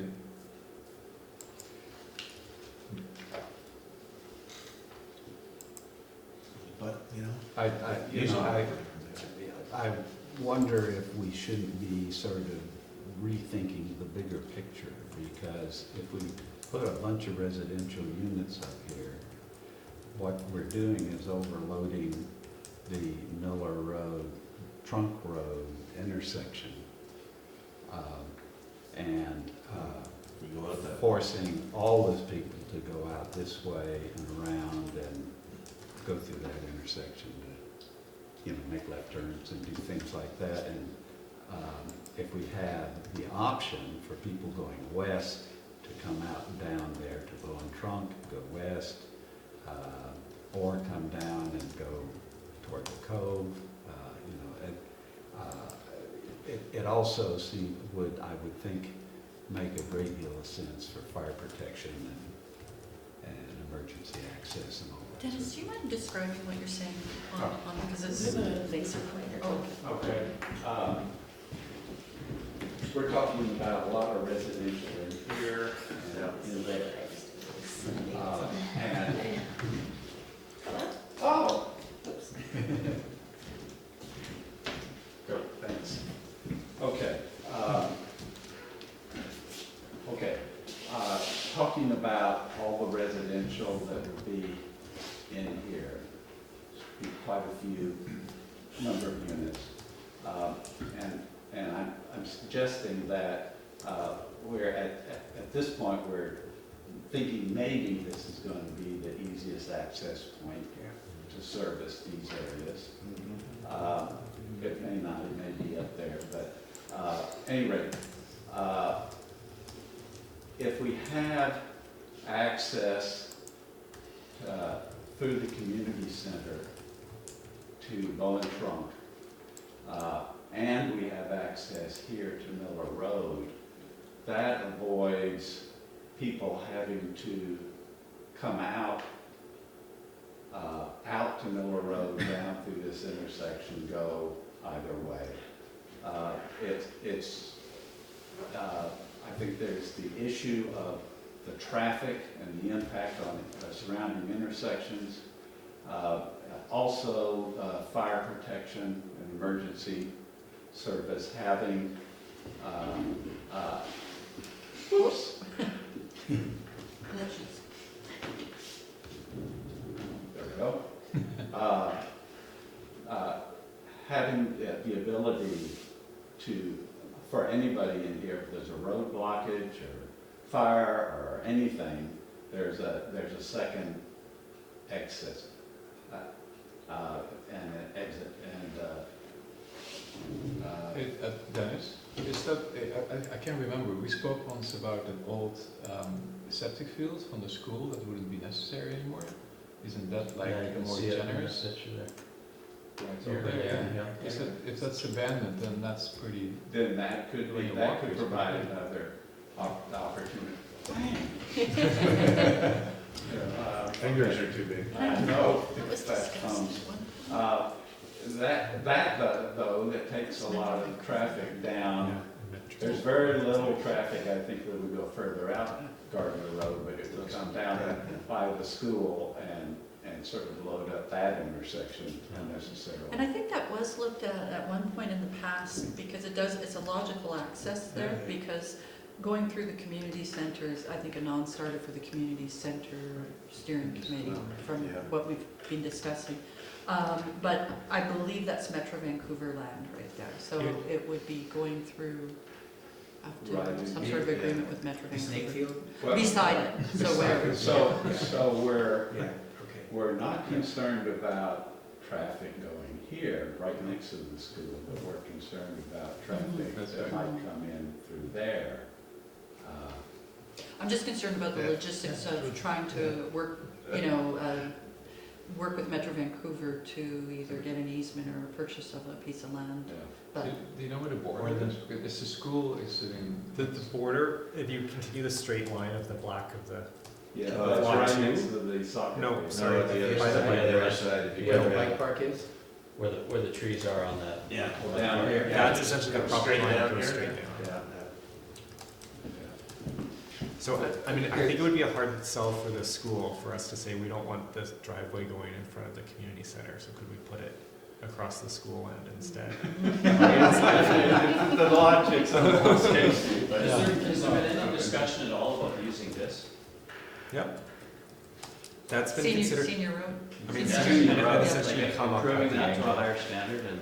But then you gotta get up the hill. You still gotta go up the hill though. No, I know, I get that. And it's not I see what you're saying is come up and then come up here. Yeah, you can do Yeah, that. this is all pretty steep along here. I think you could probably edge up off here, but. Yeah.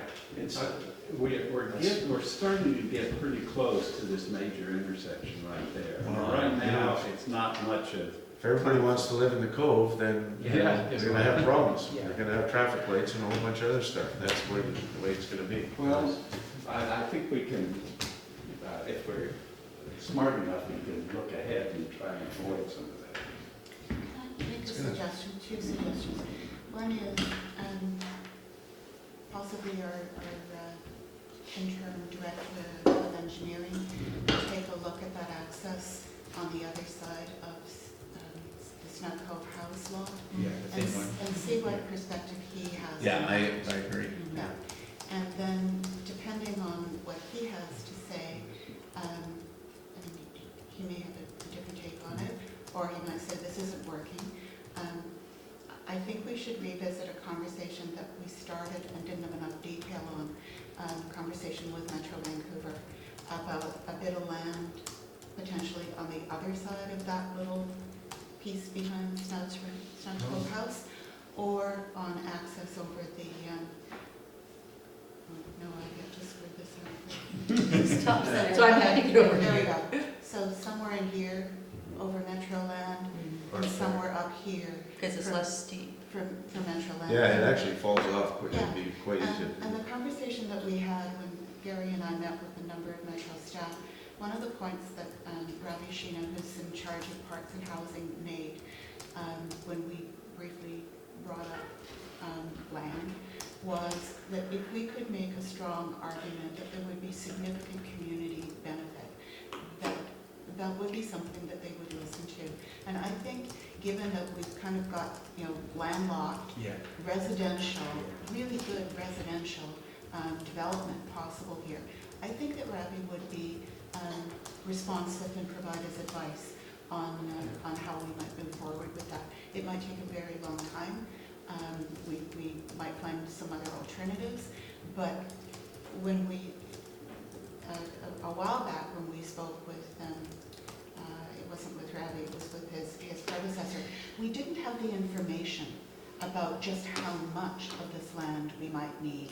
We sort of said, well, it'll be this, and then, oh no, it won't be this, or it'll be this, and it kept sort of doubling. And they basically looked at us and said, can you get more specific and come back to us? We haven't done that yet. No. And I think that would be a game changer in terms of thinking about this area. And I mean, any development is going to be in the future anyway, because we've got to get the community center and Area 1 moving. So if it takes us 2 or 3 years, it takes us 2 or 3 years. Yeah. I think that's a great idea. All of that land around the school is fantastic land. It's lovely to walk through it. It's a great place for housing, close to the school, close to the code. It's not next year, obviously. No. I think it's important that we get the new engineer. Yeah. But And does it have to be a purchase or a swap, or could it just be An easement? They grant easements all over the place. Yeah, we're finding, and this is just in the last few days, we're dealing with Metro Vancouver right now for a small easement on Cardina Road for our works in September, and Emma's run into some difficulties with the level of staff that she's dealing with. They're reticent to even consider it. yeah, and they say items like this are at a certain level discretionary at staff level, but she needs to go to their lands department. But it's interesting the level of pushback we are actually getting right now. So I do think that discussion has to be at higher level, yeah. All right, which we're not going to get tonight. So Daniel, why don't we move on to, does anybody else have any questions about Lot 2?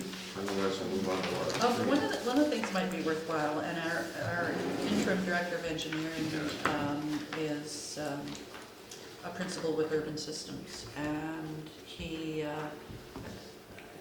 stretched pretty thin right now, doing a few different jobs, but it might be worthwhile to invite him to our next meeting of the Mayor's Standing Committee. I think it's great, yeah. Absolutely. It would actually be great if you could see some of this land first, Yeah, just to give us a little bit more educated view on yeah. it. I'm just concerned about the amount of time he Yeah. has right now, and he's Sure. dealing with some of our capital projects. Yeah. Okay. But I'll talk to him about it and just see. Lot 3, then? Yeah, I don't know how much, Yeah, we we think not committee's pretty very much familiar over with Lot Lot 3. Yeah. Let's not even have a discussion about that. So you can see the graphics on here from during the Lot 1 rezoning, so Yeah. it reflects the thing at the time, but the zoning essentially is, as you see it, it's village commercial zone. But which is VC1 and VC2 on this? It is all VC1. So everything is VC1? This is institutional, the fire hall, which is on the next page, the village institutional, or the village, it's village civic, VCI. Oh, VCI, okay. But VC1 and VC2, because, yeah, I assume it's all VC1 that we're looking at here, besides the fire hall. Is this block a different color, or is that just my eyes?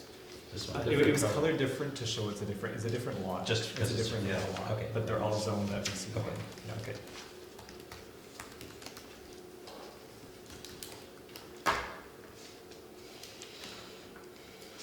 Okay. Yeah, so I don't know what more to add to that. Do you have anything on the library lot? I Does it even don't have show that up? in the, Okay, in it's this package, yeah. I know it's not in the package, you know. So it's zoned BC1, or BCI, so it's on that next page, page 27 of the Oh, yeah. package there. They show what it is zoned for, and I can just.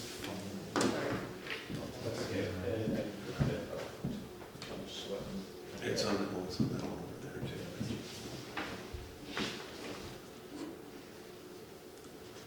Oh, well, the use is a lot there. Well, everything but a church. Or a library, no. Why exclude the church? Yeah. Places. Probably because they put one right next door. Yeah. So for the, for this, I'm looking at the minimum lot sizes. Some of these are kind of small. No, we read them. Village institution.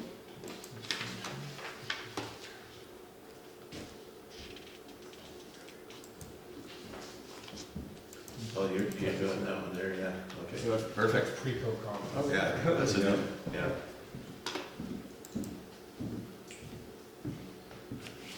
Yeah, so that's other property we own, is the Yeah, library I lot. was actually thinking of the old library lot. Oh, the old library. Yeah, lot. I'm glad, no, that's good, I'm glad you brought that up. But here's the old library lot is in right in Right here. there, yeah. Which is, I think it's a really nice piece of property. It is, it's beautiful. And what's its own? So it's zoned area 6 of CD2. What is that? That's okay. Thank you. That's the Catesville Comprehensive Development Zone. Are you speaking in tongues? Yeah, that's what it sounded like. All right, so Planner time. it allows. Area 6. I'm trying to find it up there too. Yeah, well, the other one's on the screen, Daniel. Yeah. The line that you've drawn there, is that the actual property line? That's That the little box? property line. This ortho is off, so the property line where it shows here is actually at the hedge Okay. on this side, and it moves the same amount. So it's Oh, actually closer. Oh, that's interesting. So there's actually more space back here. Yeah. Of course, Oh, I see, yeah. It's a heron nesting area back Yeah. there. are they still It was. nesting there? That's what I understand. They can still I do didn't think they were still Because the there. herons near us stayed for about 2 years and then flew the coop, so to speak. I just need to put the area 6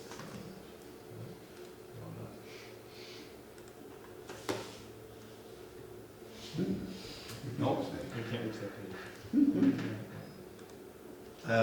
Do you have the size of it though? Just offhand?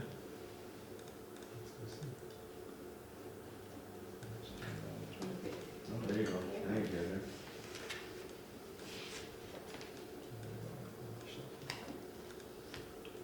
Give me a headache. Don't look at the flashing lights. No, no, stare at the lights.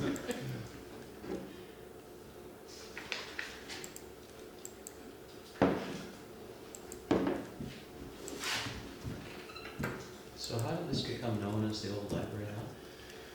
Here's a good question. Well, Is there a yeah, record? in, I think it was the 90s, it was originally owned by Wolfgang Duntz, and Islands Trust owned it. That's where the library was originally going to go in the early 90s, and I think it was an amenity contribution by Wolfgang, that I'm not sure of. But it reverted to the municipality after incorporation and after a certain amount of years where it wasn't determined that the library didn't use it. Right. And So then it's ours free and clear on title Yeah, as far as I okay. know. Yeah. Good. it kind of sat there for a while because the plan was to put the water filtration. That's correct, yeah, Cold bay water that's right, yeah. filtration plant there, and then, of course, now we've got that. But it's ours Yeah. unencumbered. Yeah, and Yeah. it's zoned, I mean, essentially a lot of institutional uses, assembly, cemetery, church, libraries, museums, art galleries, daycare, government offices, police station, hospital, personal care home, summer camp, school, dwelling. It is zoned for dwelling as well. It's zoned for detached dwellings. Detached, not attached. Detached, not attached, a 40% maximum lot coverage, 9-meter height. And as you can see, it's 1.9 acres in size. It's flatter towards the point of the triangle, and then it does. Yeah. slope Yeah. down away from that. And then there's a creek up at the other end, which is a bit of an Yeah. issue, and there's also some water lines and. Yeah, stuff all going kinds of through the stuff. middle. Yeah. But it's really great access to, Trunk Road for one thing, for bus and that sort of thing. Be nice, one little apartment for housing, for employee housing. Great spot for the police Yeah. station. Yeah, Why not? yeah, Wouldn't even take up all the site. no. I got another spot for those guys. Okay. Yeah, and then there is that library lot, and then I don't know what's left of the new library lot down there, but it's just flat as a pancake. You're talking herons, I think the herons are an issue, obviously. Right, have we all noticed the herons in Horseshoe Bay, right above the ferry terminal? They like it. It's very loud. Right as you walk out, they're right. Oh, above right the up net. there? Yep. Oh, Yeah, really? as you walk along the Yeah. walkway. Oh, the yeah, walkway, those they're right trees. beside you right there. Oh, Yeah, yeah. City herons. Yeah, city herons. Not rural herons. It's when they're young.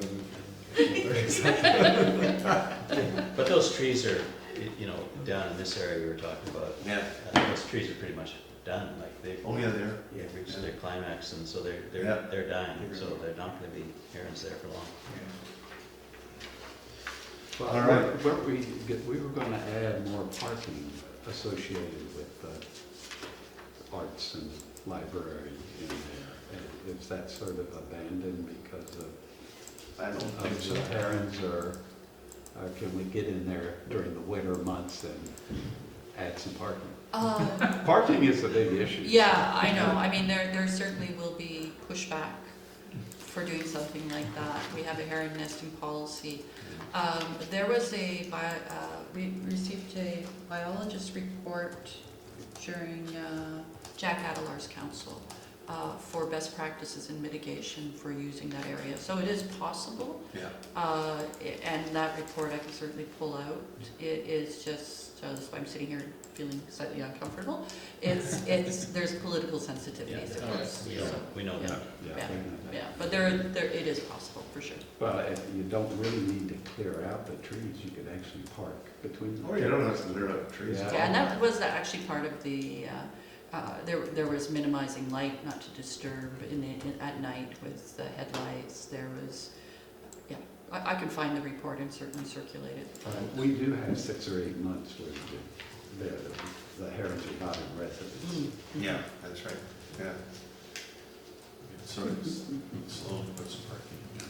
They'll come back and they'll be more excited because there's more cars and people and stuff. Yeah, They seem to like To this. do their dump upon. Yes, that's right. Maybe people won't want, looking at my cars in my place, the birds sort of attack them. Daniel, do you wanna make some comments on the ROIs or whatever they are here? Yeah, and I It just was great for you. provided this, Yeah. this is what I got from Metro Vancouver a few months ago, and this is what they did for a site they own. And more it's just to give an example of like, this is what people put out, and also showing like, okay, this is how much information they put out on the EOI Yeah. stage, right? It's like, it's 5 pages or whatever it is, 7 pages. And then the later they follow it up with the RFP.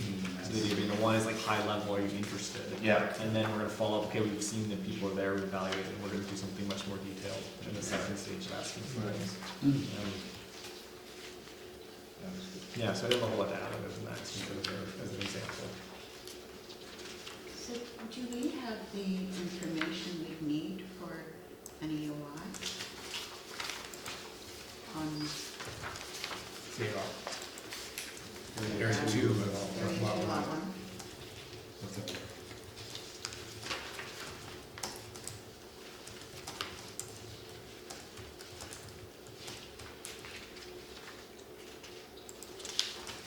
This page is all kind of boilerplate. Yeah, and you get onto the description of it on page 30 of 66 or 2 of 70. I mean, I would think, because what they don't have here, they don't say like, because they say the zoning, it's own single family, the OCP land use has townhouse residential, permits 3 townhouse zoning designations, it says. So their OCP, I think, gives some direction in terms of what exactly they're looking for. I mean, in our case for the area 2, the zoning does to a certain extent as well. I just think in general, I'm going with a property, you've got more of a blank slate than you would in the city, like with a city lot, where it's like, Yeah. it's very defined, and here it's like all over, and somebody would say, well, I don't know, you know, what are you looking for? Yeah, So- yeah, exactly. So they might need a bit more direction to say. Do some. It'd be interesting to have some housing demand estimates on that Yeah. page, whatever it is. Yeah. Yeah, For, and, for different income levels. Yeah.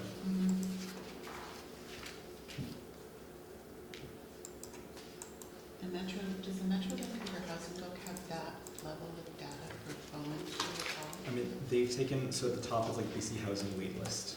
They've got BC, Metro Vancouver. I don't know the Metro Vancouver Regional Affordable Housing, I don't know if it has us at that level of detail.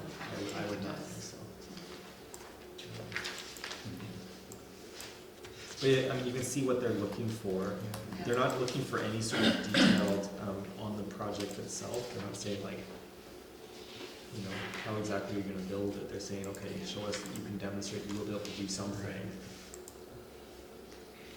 And you've done like the high level financing to say you can make it work. If there were appetite, whether David and I had a go at taking this and seeing how the information we've got would plug into it and bring it back to the committee. Yeah, sure, that'd be great. Let's do that. Yes, sir. Everyone's hungry.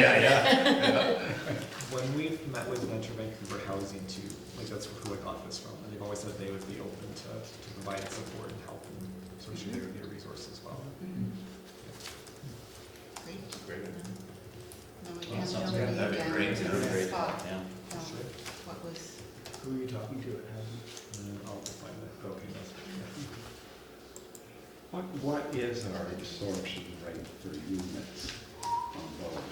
Very high. How much annually, how many Well, residences? I mean, I think our challenge is whenever people talk about the absorption, it's the absorption of single-family homes as well. Exactly. Yeah, that's Yeah, well, what's the, absorption for rental housing on, purpose-built rental housing on Vaughan, that's untested. We don't have an inventory We of don't have it. multifamily, so we've never tested the market Yeah. really on that. Well, And it's we like- do have some multifamily. Well, we've got one project and it's not atypical. It's a variation on a theme. So we still haven't really tested the typical townhouse market or No, condominium market that exists on the other side, so. it's tough that way, it's tough that way. But No data. we do have surveys and stuff that talk about people who want to downsize and. I mean, those are fine, but to me that is It's only just. part of the, not part of the equation, Yeah, yeah. that's just not part of it. That's not the empirical evidence we need, Yeah. unfortunately. All right, well, thank you, Daniel, for putting that all together. That's great. That was Yeah. helpful. Yeah. So we'll move on to 4.4, workshop planning on me. Well, I put that there because I had a note from the last meeting, which I wasn't at, that there's a workshop. Well, we're talking, I we're think talking about that's having a workshop. That's what's happening here. Yeah. But I think we need something a little bit more formal to sort of set our direction for the next level. and I think we were talking about looking at the various Stelco plans as well. Yes, absolutely. Yeah, that would be the intent of the To have a review of those before we come in and just look at it and see what the intent is and what direction we're gonna go here. And because we, you know, we were just talking tonight, which we had a really good conversation about, should we parcel or should we put it out as a bigger piece? You know, the last time we were together, we were talking about infrastructure.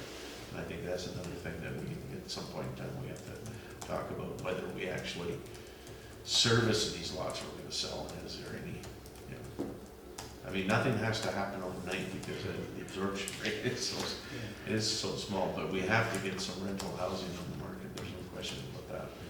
And how we do it and how we treat our community lands and set a template for going forward for the next councils and that sort of thing.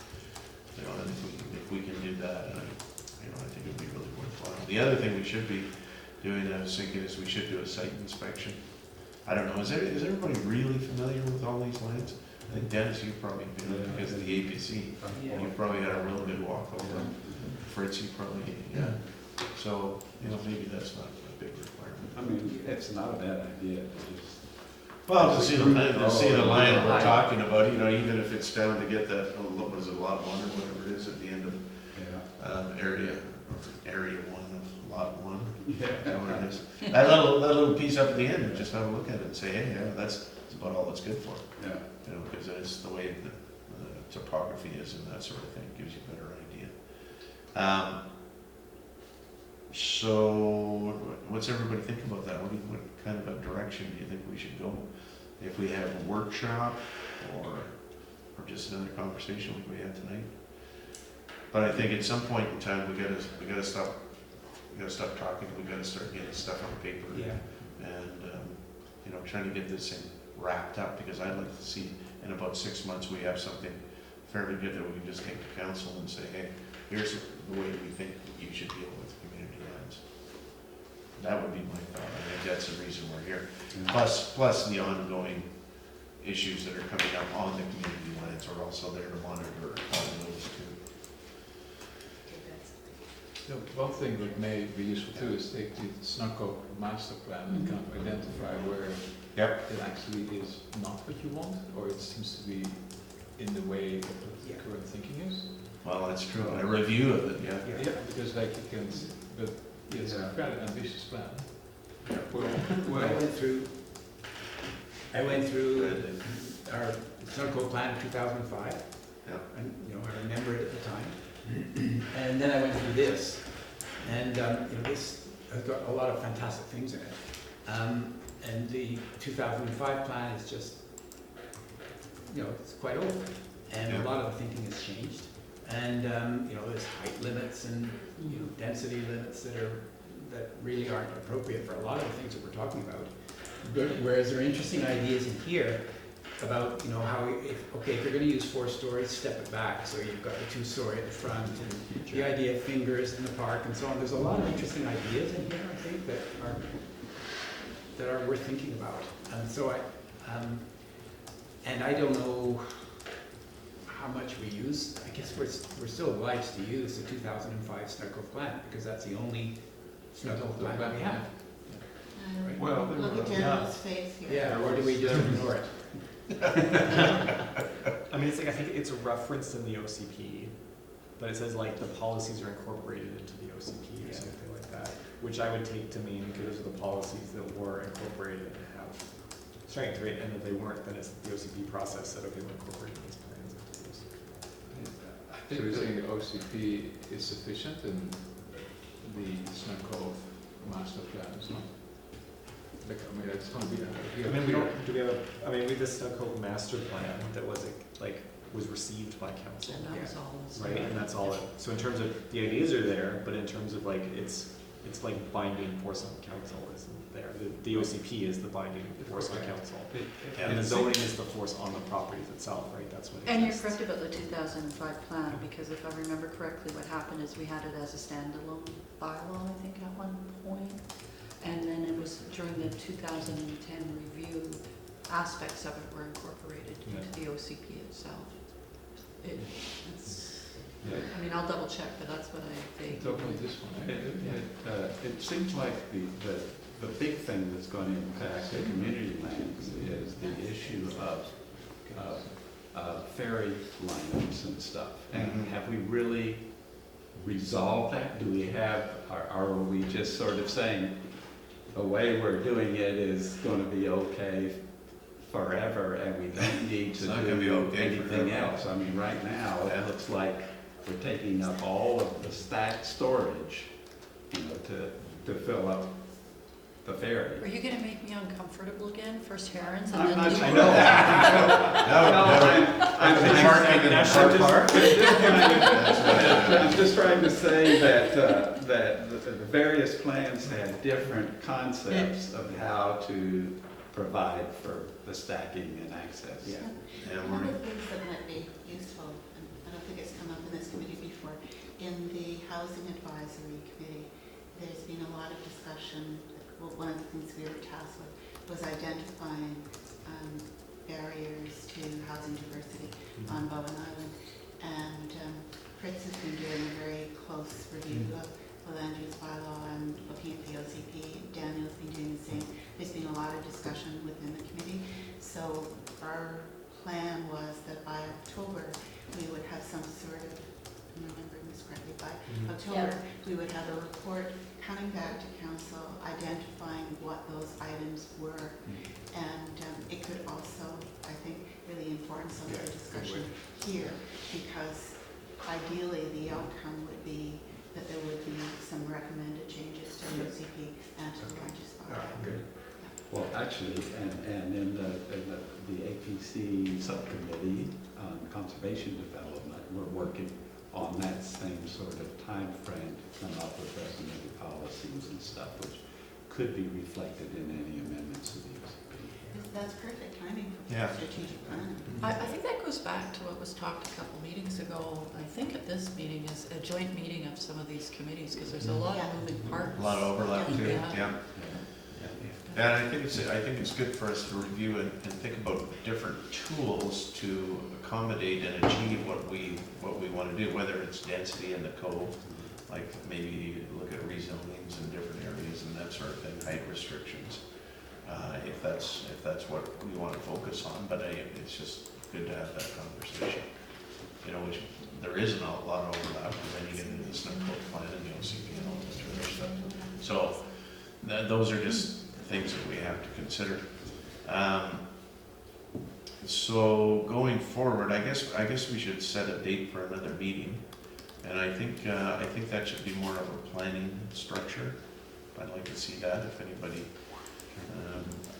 I just wanted to ask a question, because Yeah. just hearing a lot of what we were just talking about there. I guess I want to just bring it back a bit and understand what's our focus going to be with this committee, and is it on these lands that we've talked about tonight, for example? Yes. This package of community lands is really what I think has been our focus, and we've got off track a little bit, but I think what I would like to maybe think about from this review process we're going through, I think we need to think about prioritizing which of these properties are the logical ones to bring out. Oh, yeah.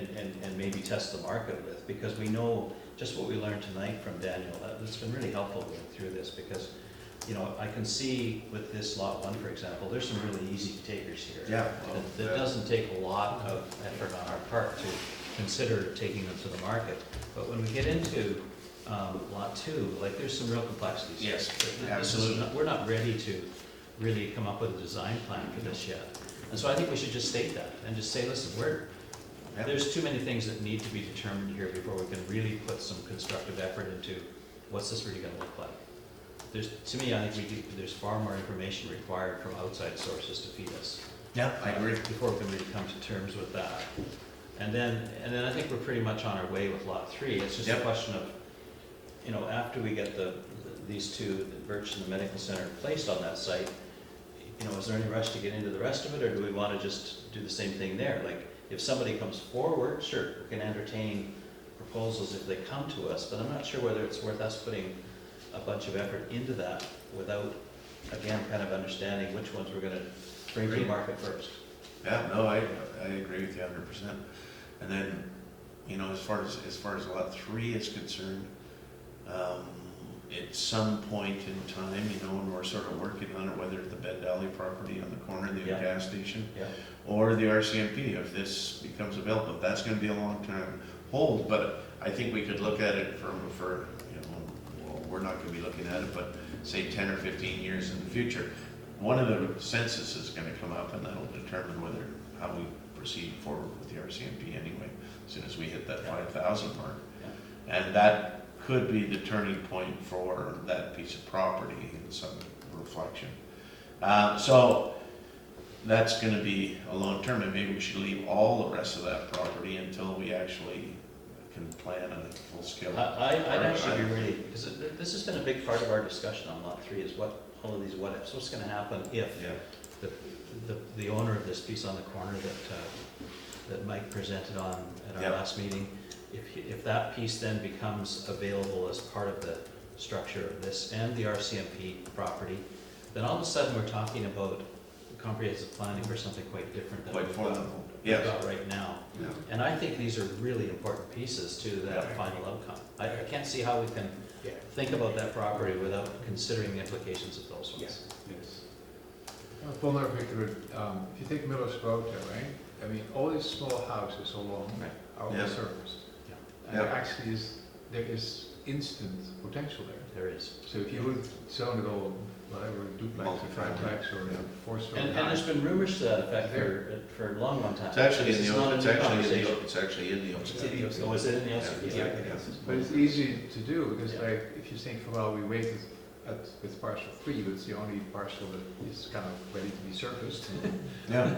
And across the road is all these little lots. Yeah. I mean, they're cute and they're nice, but you can also see that they're not all in prime shape. But there is this instant potential there. Well, And the properties are underutilized. so what you can do there is that kind of, step zoning, like the multi-tier zoning, that you give incentives for providing, secondary suites and Yeah, absolutely. walk-up suites and all the things that we spoke about in the housing committee. Oh, it's the same thing. That's good. The residential properties on Trunk Road. Yeah. But you don't There have are to, names, you very don't have many. to do much work for it. No. And if we sit and wait, servicing is right there, and that is the biggest accomplishment. Well, of the and last actually, few they years. have access from off the main road. Yes. You know, on Seniors Lane, all those properties have access, so Yeah, you're Yeah. not just having a bunch of driveways on a major connector. Right. yeah, totally, yeah. I mean, and I think with those, so those ones are interesting because in our OCP, we actually say village residential, we envision townhouse development, and there's 3 policies in the OCP that specifically say, this amount of density, this is what you have to consider and provide. But, I mean, it's a little outside of the scope of this committee, so I'm more hesitant, but it's like, to review those to say, does that still make sense? No, but if we look at the parcel 3, and we say this is Yeah. gonna take time to Yeah. get better use out of it, and the idea is to provide, to help Bowen Yeah. as far as more diversity in housing, it's right across the street, and why can't we recommend that? Yeah. Yeah. Yeah. Right. I mean, because like every time a for sale sign goes up on that stretch, I Yeah. get like, I you know. know, 5 to 10 phone calls of people, and every time I point to the same OCP ones, right, this is the OCP direction for it, Yeah. right, this is the like straightforward, what the planning has done But it for is zoned as such now. Yeah, zone single family has potential for townhouse, and this is the box that sort of council set at the time in the OCP. Oh, does it really? It says it's up to 12.5 units per hectare, or up to 17.5 if it's affordable and. Right. Oh, yeah, okay. That's the same, Yeah. that's 2005. So it'll take the course of the properties along Gravel in Vancouver, that Yes, exactly. it'll be shape and form of a Yeah. lineal development, Yeah. and except there'll be income attached units, Which would be great. higher density. Yeah. But I mean, Yeah. but that's something that, like this committee maybe could recommend to council, that council ask this committee to look at those and look at all of them as a whole and say, this is what the OCP says it should be developed as, and given the proximity, given the relationship between the two community lands, we have this vision for this whole area. Maybe Right. this isn't appropriate, maybe you should do an OCP amendment, it should be different, or you should zone in advance or something. Yeah, we could do And that. that's like a, as part of our Well, workshop. yeah, absolutely. I think it's just a matter of suggesting things and bringing up stuff and saying, hey, here's the problems we have, here's how we can perhaps solve them. See if council bites. Okay, so when do we want to do this? What's everybody's summer schedule looking like? Holidays. Yeah, holidays, yeah. That'd be I'm away end of August, beginning of September, but I do have some, this is my busy field season as well, so I'm out in the field quite a bit. And how's everybody else? You're out? I'm around. You're around? Yeah. It's around, yeah. I'm around except for the first part of August, Okay. first couple weeks of August. And I should say, I'm having my holidays on Bowen, so. I'm not gonna be going far. Stay So August, September, end of August, early September, I'm still available for meetings. Well, I think we should have, what do you think, so mid-August, how does that work for everybody? Well, you're here anyway, aren't you? You got holidays? Me, holidays? No, I'm hoping. Perish it the takes- thought. Yeah, it takes some time at the end of August, but I The do end of have August. some minor surgery on August 16th, but if you don't mind me showing up with a very black eye, Yeah, that's perfect. We can tell stories. Yes, So what if we exactly. what if we go with that second week in August? How does that work for everybody? Yeah, sure, that'd be fine. Second week in August being what date? The 12th to the 16th? I am, yeah, that. You are what? that Spit would- it out, Dennis. I don't know if that was a yes or no. I'm having eye surgery Oh, are you? around that, Okay. but that is right in the middle, so I should be okay. You and I can go in together. Yeah. Are you Have gonna the black patches on. So we're talking about Okay. the 16th? Is that where you landed? I'm not The 16th? I don't think I made it over the 16th, That's it's my Sunday. surgery. That was so- No, I'm sorry, 16th. It's No, in- I don't know what. It's in 16th August. is Thursday's the Friday. 15th. voting now? Thursday's the 15th. Yes. Yeah. How about the 15th? That's perfect, that's my last day of work before my holidays. That's nice. That Oh, works. great, you can That works. celebrate by coming to a meeting. Yeah. How's everybody else on the 15th? I think I'm okay, I'm gonna race down to the ferry, so Okay. that was the There you meeting. go. So we'll do 6:30, okay for everybody again? Yeah. Okay, awesome. Now, we got a close meeting coming up, so you're gonna miss that, but that's, There's, No, that's the next one, but. yeah. But it's not even here, Judy's not here. no, we don't need that on, but I do need, can we just adjourn this? Okay, Be well, really let's, quick. this fine, meeting yeah. is now adjourned then. It's gonna be really quick with this. Yeah. Just hold on. How much time you got?